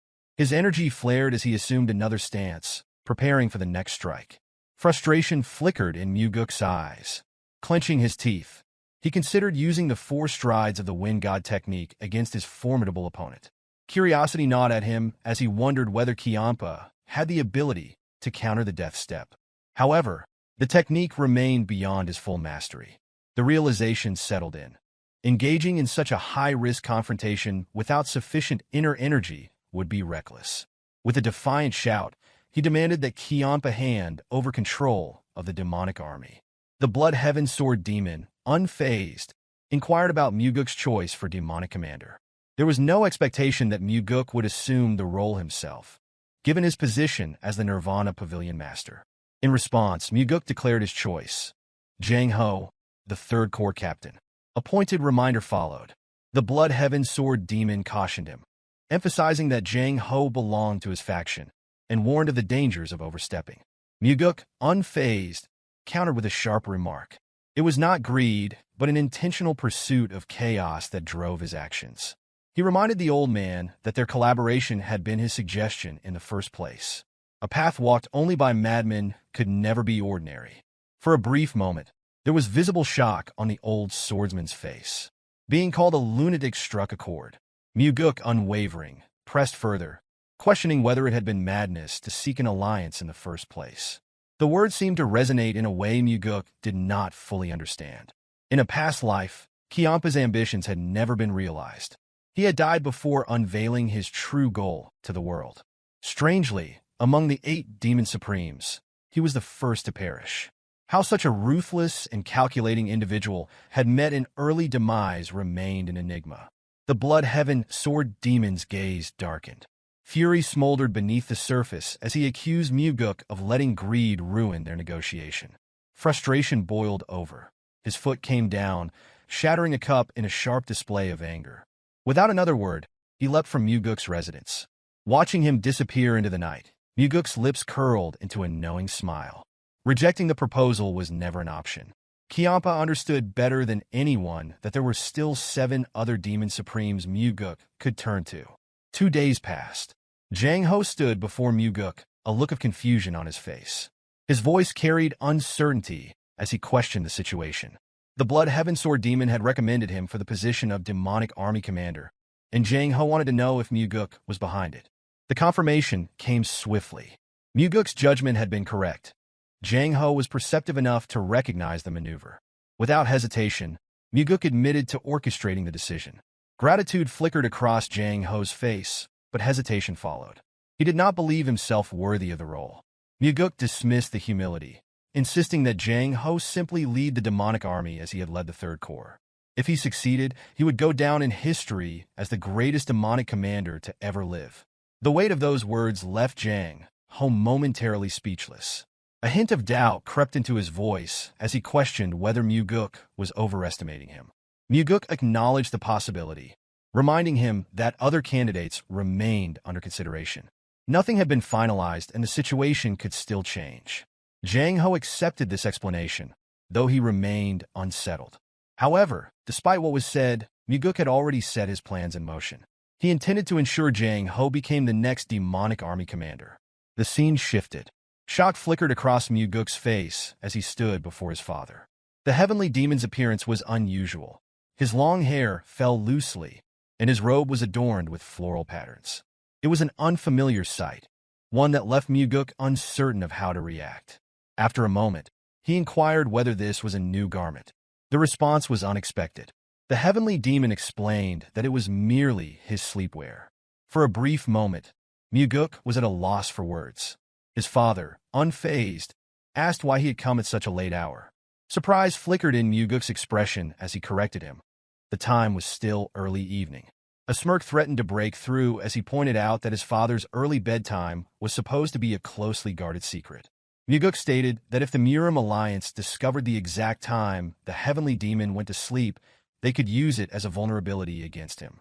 Despite this, the cult leader remained focused, urging his son to explain the purpose of his visit. Without hesitation, Mugeuk revealed his intentions. He planned to use the Blood Heaven Sword Demon as one of his swords. The heavenly demon regarded him with scrutiny, reminding him that not long ago, he had declared his desire to kill Cheonma. In response, Mugeuk admitted that eliminating the old man would be a waste. It was evident that his father had already deduced his involvement with Cheonma, likely realizing it when the Blood Heaven Sword Demon recommended Jang Ho. A knowing look crossed the heavenly demon's face as he warned Mugeuk that Cheonma was not someone who could be easily tamed. Making him into a weapon would be far from simple. Mugeuk, unfazed, clarified that taming was never his goal. Instead, he intended to use Cheonma until he was completely broken. The old man had not yet proven valuable enough to be considered a permanent part of his collection. With a calm yet pointed inquiry, the heavenly demon asked what Mugeuk would do if the sword he wielded turned against him. A smirk formed on Mugeuk's lips as he welcomed the possibility. There was a fundamental difference between them, he explained. If Cheonma were to break, nothing would come of it. He was already old. However, for Mugeuk, every slash he delivered only made him stronger. The heavenly demon dismissed such words as meaningless and pressed for the real reason behind this conversation. Mugeuk replied that, as someone receiving a salary from his father, it was only natural to report his actions. The cult leader, unimpressed, saw through the deception immediately. With a sharp gaze, he asked whether Mugeuk had truly come to request his approval for the Blood Heaven Sword Demon's recommendation. Surprisingly, Mugeuk insisted that he did not want the request to be accepted. No matter what happened, he urged his father to reject it. This response caught the heavenly demon off guard. There was a pause before he sought confirmation, wondering if Mugeuk had truly wanted the recommendation to be denied. Without hesitation, Mugeuk explained his reasoning. This was an opportunity to put the Blood Heaven Sword Demon in his place. The old man had acted too arrogantly, and others might even come to believe he was superior to the cult leader himself. Allowing this misconception to spread was unacceptable. The heavenly demon regarded his son with curiosity, attempting to discern what kind of game he was playing. Rejecting Cheonma's request meant losing a valuable chance to secure the demonic army. It seemed unthinkable that Mugeuk would pass on such an advantage merely to prove a point. Certain that his son was withholding the truth, he demanded to know his real intentions. Mugeuk, unsurprised by his father's perceptiveness, responded with an amused expression.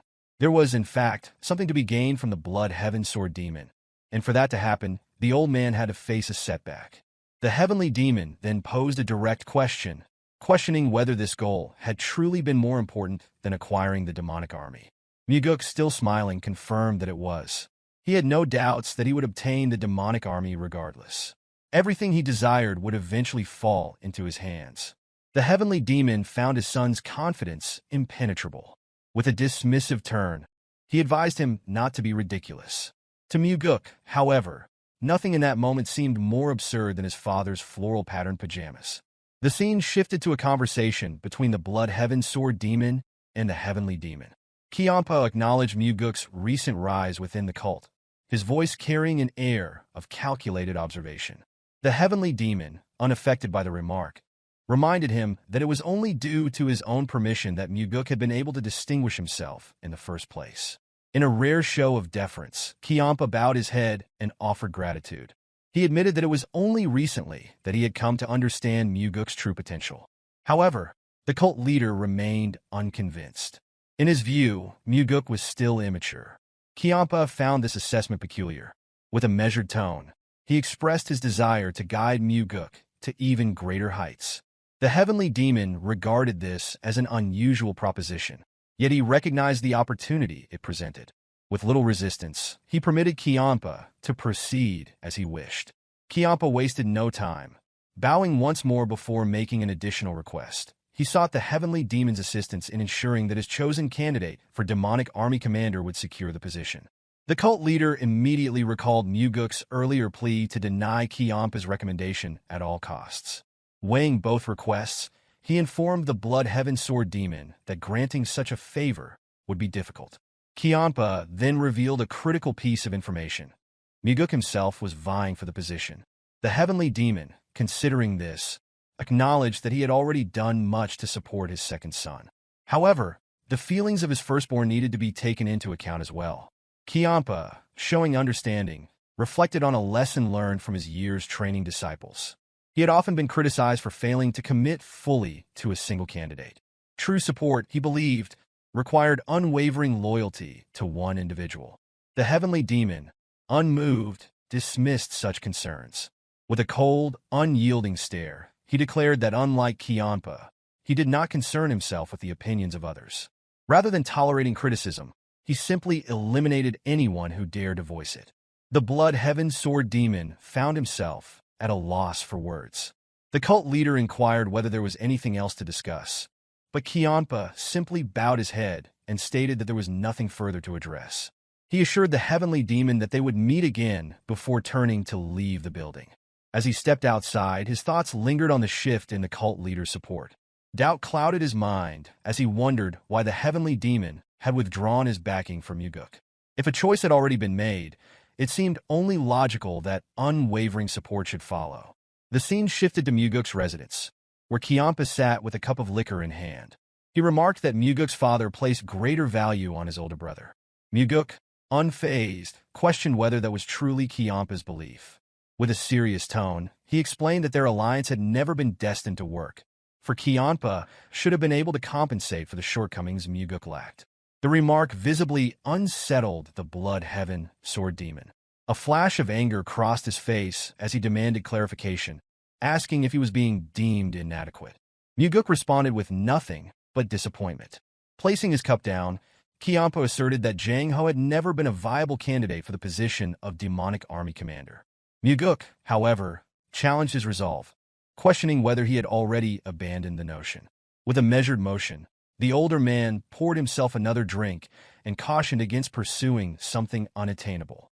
Mugeuk dismissed the advice, pointing out that Cheonma spoke with authority despite having failed to accomplish even a single task for him. The pouring of the liquor ceased as Cheonma's grip tightened around the bottle. His expression darkened as he demanded that Mugeuk repeat himself. Without hesitation, Mugeuk reminded him of the promise made to support him and act as his backer. The blood heaven sword demon countered, insisting that it was Mugeuk who had persistently urged him, like a stubborn child, to accomplish something impossible. In response, Mugeuk argued that if the task was unattainable, the proposal should have been rejected from the start. He accused Cheonma of making a mistake by recommending Jang Ho for the position in the first place. Cheonma found himself unable to formulate a response. Mugeuk drew his sword from his hip, using the sheath to carve a line in the dirt before them. He reminded the older man of a similar line drawn in the past, a representation of the heavenly demon's regard for them. At that time, a mere fraction of the line had belonged to Mugeuk, while the majority had been reserved for another. Now, however, a second line was etched into the earth, this time with Cheonma on the smaller side. A quiet understanding passed between them as the blood heaven sword demon found himself unable to refute the implied message. Mugeuk's lips curled into a knowing smile. He recognized the silence for what it was: acknowledgement. If their roles had been reversed, he claimed, Jang Ho would have secured the position no matter what. Cheonma's response was swift and unwavering. He challenged Mugeuk to prove it. The unexpected provocation left Mugeuk momentarily stunned. With a serious expression, Cheonma reminded him that he had mocked his supposed incompetence, implying that the task should be effortless for someone like Mugeuk. Curiosity flickered in Mugeuk's eyes as he questioned what would happen if his father granted the request. Unshaken, Cheonma encouraged him to attempt it, assuring him that the endeavor would inevitably fail. The blood heaven sword demon's certainty stemmed from his own rejection, and he believed Mugeuk's fate would be no different. Sensing an opportunity, Mugeuk proposed a wager. Amusement danced in Cheonma's gaze as he accepted, laying out the terms. Should Mugeuk fail, he would align himself fully with Cheonma's side and cease all talk of wanting more from him. Mugeuk, however, was not finished. He pressed further, demanding to know what Cheonma would offer if the bet was won. The older man's eyes narrowed as he issued a simple promise. He would comply with whatever was asked of him. Seizing the opportunity, Mugeuk revealed his demand: an elixir more powerful than the demonic essence pill. The request visibly unsettled Cheonma, who immediately questioned whether Mugeuk understood the rarity of such an item. With unwavering confidence, Mugeuk assured him that he was well aware. He reminded Cheonma that their fortunes were tied together, for as Mugeuk grew stronger, so too would his supporter. The weight of Mugeuk's argument settled over Cheonma. He knew the younger man was correct. The request was not without reason. Mugeuk had surmised that Cheonma possessed the elusive heavenly divine pill, an elixir surpassing the power of the demonic essence pill. With that knowledge, Mugeuk saw little value in an alliance if neither the commander's position nor the elixir could be secured. Left with no alternative, Cheonma conceded. He agreed to the terms, promising to hand over the elixir should Mugeuk succeed in securing Jang Ho's promotion. With the agreement sealed, Mugeuk raised his sword, demanding a final vow. Cheonma responded by striking his massive weapon against Mugeuk's own, solidifying the promise in a show of unwavering commitment. Without another word, he turned and leaped from Mugeuk's residence, leaving the wager hanging between them. Mugeuk understood that consuming the heavenly divine pill in addition to the demonic essence pill would ensure that energy would never be a limiting factor in any confrontation with the demon supremes. Fortunately, a perfect strategy had already formed in his mind. In the following scene, Mugeuk sought an audience with the chief advisor, Myung. Without hesitation, he inquired about the probability of Jang Ho securing the position of demonic army commander. He insisted that the advisor be completely honest. Myung, after a brief moment of contemplation, stated that the chances were below 10%. Finding this response peculiar, Mugeuk reminded him that the Blood Heaven Sword Demon had personally recommended Jang Ho. However, Myung revealed that the cult leader had rejected the recommendation outright. He further explained that the heavenly demon was not the kind of ruler who would reverse a decision unless provided with a compelling reason. Mugeuk acknowledged this, demonstrating his understanding of his father's unwavering nature. He then pondered another question, considering what would happen if a second demon supreme had recommended Jang Ho. Myung found the remark unusual, repeating it back to Mugeuk with a faint smile. A particular demon supreme came to Mugeuk's mind, a woman clad in blue robes. The scene transitioned to Myung seated at his desk, reviewing several documents. He recalled Mugeuk's words regarding the influence of two demon supremes endorsing the same candidate. Contemplating this, he admitted that such an occurrence was unprecedented. However, if it were to happen, it would provide the cult leader with the justification needed to reconsider his stance. With evident curiosity, Myung asked whether this was a realistic possibility. In response, Mugeuk merely smiled and assured him that he intended to give it a try. He remarked that, at times, it was easier to fight two tigers than one. A lingering sense of unease settled over Myung, who silently hoped that the second tiger in question was not the Sword Supreme. The scene shifted once again, this time introducing a martial artist from the Northern Heaven Sword clan. The man, Bae Jongtak, stood before Mugeuk clad in blue garments. His face betrayed his distress. He had been accused of rape. Desperate to clear his name, he insisted that the servant was attempting to frame him. He pleaded for the opportunity to confront his accuser. Mugeuk, calm and composed, asked the man to explain why he believed the servant would fabricate such a claim. Jongtak speculated that someone might have coerced the girl into making the accusation, or that he had unknowingly offended her in some way. He maintained his innocence, swearing that he had never forced himself on her.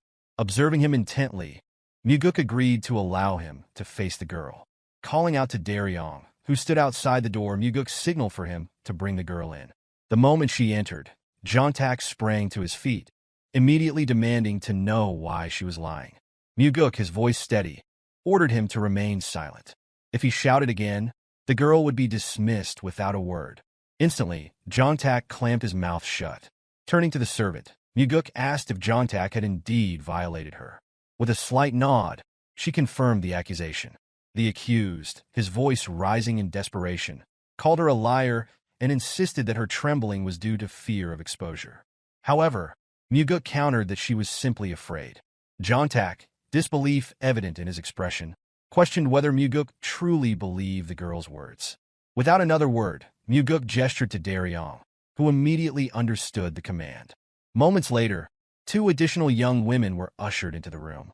Upon seeing them, a wave of sheer terror washed over Jongtak's face. Mugeuk calmly reminded him that these women had once served under him. With a trembling voice, Jongtak acknowledged them, noting how much they had grown. However, the fiery glares they directed at him left no room for doubt. Dropping all pretenses, Mugeuk declared that there was no point in feigning ignorance any longer. The two women had already testified against him. They had suffered the same abuse, endured the same threats, and had been discarded in the same cruel manner. Jongtak had treated his servants as disposable, exploiting them for years before replacing them with younger victims. Realization dawned upon the accused. His crimes had been laid bare. In a final attempt to save himself, he muttered that he had merely made a mistake after drinking too much. He begged Mugeuk for mercy, claiming that no one had ever been imprisoned for touching their own servants. Mugeuk acknowledged that this was indeed the case. Thorough research had confirmed as much. Jongtak, sensing an opportunity, swore never to repeat his actions. If necessary, he would even put it in writing. However, Mugeuk reassured him that there was no need for concern. He would not be sent to prison. Jongtak's face lit up with gratitude. Smiling, he promised to repay the favor. Yet before another word could escape his lips, Mugeuk's sword flashed through the air, severing his head in a single, merciless stroke. Coldly, Mugeuk informed the lifeless corpse that he was going somewhere else instead. The room fell in a stunned silence. No one had anticipated such an abrupt and decisive action. Turning to the girls, Mugeuk met their uncertain gazes. With quiet resolve, he assured them that the one who had tormented them was dead. Their families would no longer be in danger. They were free to live without fear. He acknowledged that the pain of their experiences would likely linger for the rest of their lives. However, if those memories could not be erased, then they should at least remember what had happened on this day. He hoped that witnessing Jongtak's downfall would provide them with some measure of solace. Mugeuk instructed the girls to remember the final expression on the bastard's face. Unfortunately, this was all he could do for them. His words left them momentarily stunned before the eldest among them stepped forward, expressing her gratitude for the justice he had granted them. The moment she spoke, emotions overwhelmed her, and she, along with the others, broke down in tears. Their sorrow and relief intermingled, creating a bittersweet moment. Between sobs, they thanked Mugeuk once more. Both Mugeuk and Daryong remained silent, merely watching as the girls cried. After a pause, Mugeuk gently told them not to express gratitude toward him. The only reason the bastard had been punished was because they had displayed the courage to testify against him. Without their bravery, justice would not have been served. He urged them to continue living with the same strength they had shown today. With deep respect, the girls bowed their heads and promised they would. Once their conversation ended, Daryong led them out of the building. Left alone, Mugeuk turned toward the window, gazing at the world beyond. A somber realization settled over him. The cult had failed these girls. Under the rule that only the strong survived, there had been no protection for them. If the cult continued down this path, fate would one day allow his father to be cut down by the very orthodox martial arts he despised. That future seemed inevitable. Quietly, Mugeuk acknowledged to himself that his father needed to be removed. His thoughts were interrupted by the sound of footsteps. Leon stepped into his office, her gaze falling upon the lifeless body on the floor. Without hesitation, she informed him that the deceased man had once served the Northern Heaven swordsman. She warned that the Flower Sword Supreme would not let this matter slide easily. Fixing her master with a piercing stare, she asked if he was not afraid. Mugeuk responded without hesitation. He admitted that he was indeed afraid, but his fear was not of reprisal. With a serious expression, he confessed that his true concern was dying before he had finished dealing with all the filth that plagued their world. Leon regarded him carefully before offering a different perspective. She noted that, over time, their cult had begun to change for the better. If things continued this way, soon they might even have more honorable individuals among them than the Murim alliance itself. Mugeuk smiled at her words, but his response was firm. Avoiding the crime of raping a servant was not an act of goodness. It was the bare minimum expected of any decent person. No one should be permitted to commit such atrocities. What she perceived as progress was nothing more than their cult finally doing what should have been natural all along. As he finished speaking, Mugeuk called out to Daryong. Without delay, he instructed him to notify the Sword Supreme immediately. A problem had arisen during the course of an investigation, and he intended to explain the matter personally. The scene shifted to the Northern Heaven Sword clan. A man dressed in blue led Mugeuk and Daryong through a vast bamboo forest. The surroundings were serene, the thick canopy of bamboo casting elongated shadows across the narrow path. Deep within the forest stood a refined yet imposing building. Upon their arrival, an announcement rang out. The Nirvana Pavilion Master had arrived. Stepping out of the building to receive them was a woman of striking beauty. Her composed demeanor radiated both grace and authority. This was the Flower Sword Supreme, so Yeonrang. Yeonrang gestured for the two to enter. As Mugeuk's thoughts drifted, observations about the Flower Sword Supreme surfaced. Despite appearing to be in her 20s, reality dictated otherwise. Her true age doubled that assumption. This peculiarity birthed a saying within the sect. The world may change, but the Sword Master does not. Strangely, she even seemed to grow younger with each passing year. Once inside, Mugeuk pressed his hands together in a formal greeting, acknowledging the time that had passed since their last meeting. The remark prompted Yeonrang's response, noting how the title of senior still felt unfamiliar. A preference was expressed, being addressed as mentor instead. Mugeuk, however, dismissed that suggestion, explaining that their difference in status made such familiarity inappropriate. In response, Yeonrang questioned whether respect should be dictated by age alone. True reverence, she argued, belonged to those who earned it, regardless of youth or seniority. With the point made, Mugeuk relented, agreeing to address her as mentor.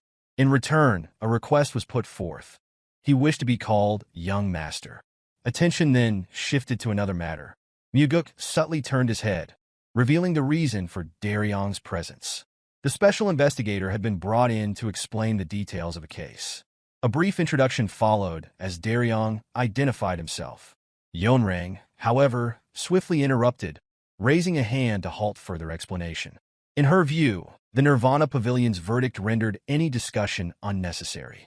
If guilt had been determined, then guilt existed. Furthermore, any individual who dared to assault a young servant deserved no leniency. The Northern Heavensword clan would not contest the ruling or its investigative process.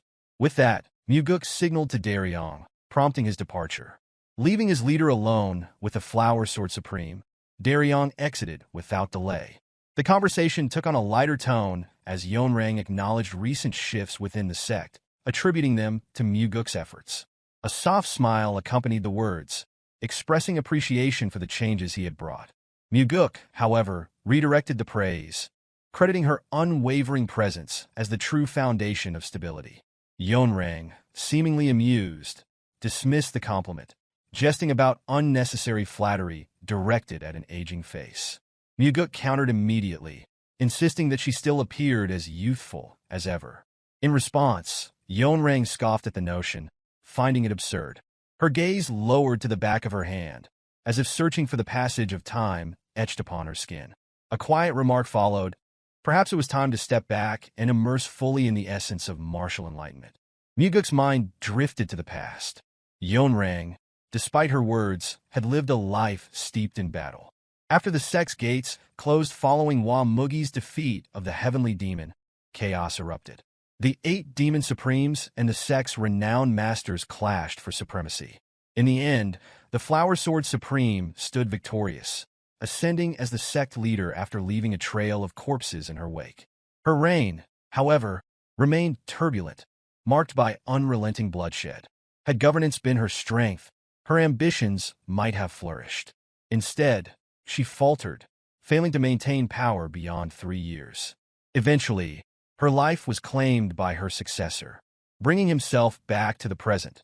Mugeuk admitted the burden weighing on him in light of the recent case.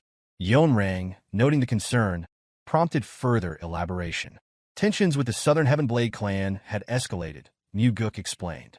This revelation was deliberate, a calculated mention of the Heavenblade Demons faction, aimed at gauging her reaction. Among the 8 Demon Supremes, Blood Heaven Sword Demon and the Flower Sword Supreme shared a particularly strained relationship. Consequently, the forces they commanded, the Sword Demon and the 100 Sword Demon, remained at constant odds. Mugeuk continued, revealing the pressure exerted by Blood Heaven Sword Demon, followed by the growing conflict with the Southern Heavenblade clan. Yeonrang, however, dismissed any comparison between herself and the Elder, making a clear distinction. Mugeuk immediately agreed, reaffirming her uniqueness without hesitation. The shift in conversation led to an inquiry. Yeonrang referenced a matter concerning Jang Ho, a recommendation made by Blood Heaven Sword Demon for the position of Demonic Army Commander. Seeking clarification, she pressed for details. Mugeuk confirmed that Jang Ho possessed both capability and loyalty. More importantly, Jang Ho served under his own command. The answer piqued Yeonrang's curiosity further, prompting her to question how the Elder had been convinced to act against expectations. A brief explanation followed. The Elder's pride had been leveraged.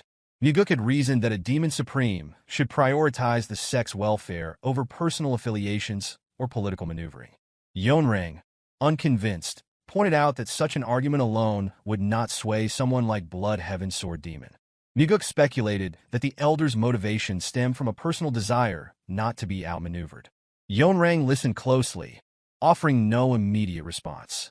Further elaboration continued. Even with the Elder's endorsement, an obstacle remained. A second Demon Supreme support was necessary, yet none had stepped forward to provide it. Yeonrang, seemingly deep in thought, considered the reason behind his belief that no one else had volunteered. Mugeuk hesitated, responding with uncertainty. Yeonrang clarified her meaning. Uncertainty remained over whether he genuinely believed that the Blood Heaven Sword Demon was the only supreme who cared for the sect. Mugeuk attempted a response, but faltered. Before he could justify his stance, Yeonrang voiced the true purpose of his visit. By challenging her pride, it became evident that his intent had likely been to secure her recommendation alongside that of the Blood Heaven Sword Demon. A quiet acknowledgement escaped Mugeuk. His thoughts deepened. Now was the time for honesty. When schemes and truths intertwined so seamlessly that the foundation of a plan became indiscernible, that was when a strategy truly flourished. A moment of silence stretched between them. Mugeuk pondered whether she had discerned his intentions from the start. Yeonrang, however, offered no immediate reply. The weight of the situation settled. Mugeuk considered the doubts she might harbor. The reasoning behind the elder's choice to abandon a brother in order to place trust in him remained uncertain. The thought lingered. Breaking the silence, Yeonrang voiced an understanding. At last, the reasoning behind the sect leader's decision became clear. The appointment of this young master to the Nirvana Pavilion made sense. Mugeuk, caught off guard, reacted with a single word of surprise. Yeonrang turned briefly, striding toward Mugeuk with a swift, elegant step. In an instant, she appeared directly in front of him. The sudden movement caught him off guard, and his eyes widened in surprise as he struggled to grasp her intent. The proximity between them was so close that, for a fleeting moment, it seemed as though she might kiss him. Yet, she halted. A quiet murmur escaped her lips, noting how this young master had a peculiar way of stirring emotions. A gentle smile accompanied the words before she abruptly turned away. Without hesitation, she declared her decision. Jang Ho would receive her recommendation as well. Mugeuk's response came quickly, laced with disbelief. The confirmation prompted Yeonrang to walk away, but not without offering a final remark. The choice, she explained, was not merely for his benefit. Rather, it served as proof that Blood Heaven Sword Demon was not the only demon supreme who prioritized the sect's well-being. As she spoke, she turned her head back momentarily before continuing forward. Mugeuk clasped his hands together in acceptance, acknowledging the favor. His thoughts deepened as he departed from the Northern Heaven Sword. The outcome had been somewhat expected. If he was indeed perceived as a potential successor, and if Blood Heaven Sword Demon had recognized that possibility before anyone else, then Yeonrang's decision made perfect sense. She would never allow the elder to have complete influence over him. Her disdain for that old man ran too deep. She detested him to such an extent that she wouldn't even spare him discarded refuse from the roadside. Her hatred was absolute. A testament to this was the first act she carried out upon becoming sect leader, eliminating Blood Heaven Sword Demon. Meanwhile, within the Heavenly Demon Pavilion, Myung observed the unfolding situation and addressed Cheonma. The development had been unexpected. The young master had chosen to involve the Sword Elder. Cheonma, seated in his place, voiced his thoughts aloud. The move had clearly been a calculated one, exploiting the deep-seated discord between Yeonrang and Blood Heaven Sword Demon. Attention then settled on Jang Ho, prompting an underlying uncertainty regarding his suitability for the role of Demon Supreme. Myung responded without hesitation. Jang Ho's martial abilities were exceptional. However, his political influence remained weak. The young master had been shrewd in selecting someone like Jang Ho. Cheonma contemplated this further. It was unlikely that Jang Ho had been the young master's choice from the beginning. Emotion must have played a role. Despite outward appearances, the boy was more sentimental than he seemed. Myung, the chief advisor, murmured in response, recognizing both the strength and the vulnerability in such a trait. Cheonma, however, dismissed the sentiment entirely. From his perspective, such emotional inclinations were solely a weakness. With the discussion settled, Myung sought clarity on the next step regarding the Demon Supreme appointment. Cheonma considered the matter carefully before deciding aloud. If both Yeonrang and Blood Heaven Sword Demon had issued recommendations, rejecting the nomination would be impossible. For the sake of their standing, Jang Ho would be appointed Demonic Army Commander. Only after reaching his decision did he formally announce it, declaring that Jang Ho would ascend as one of the 8 Demon Supremes. His voice carried the weight of command. Myung acknowledged the ruling with a slight bow. clasping his hands together in formal deference before preparing to act upon the order.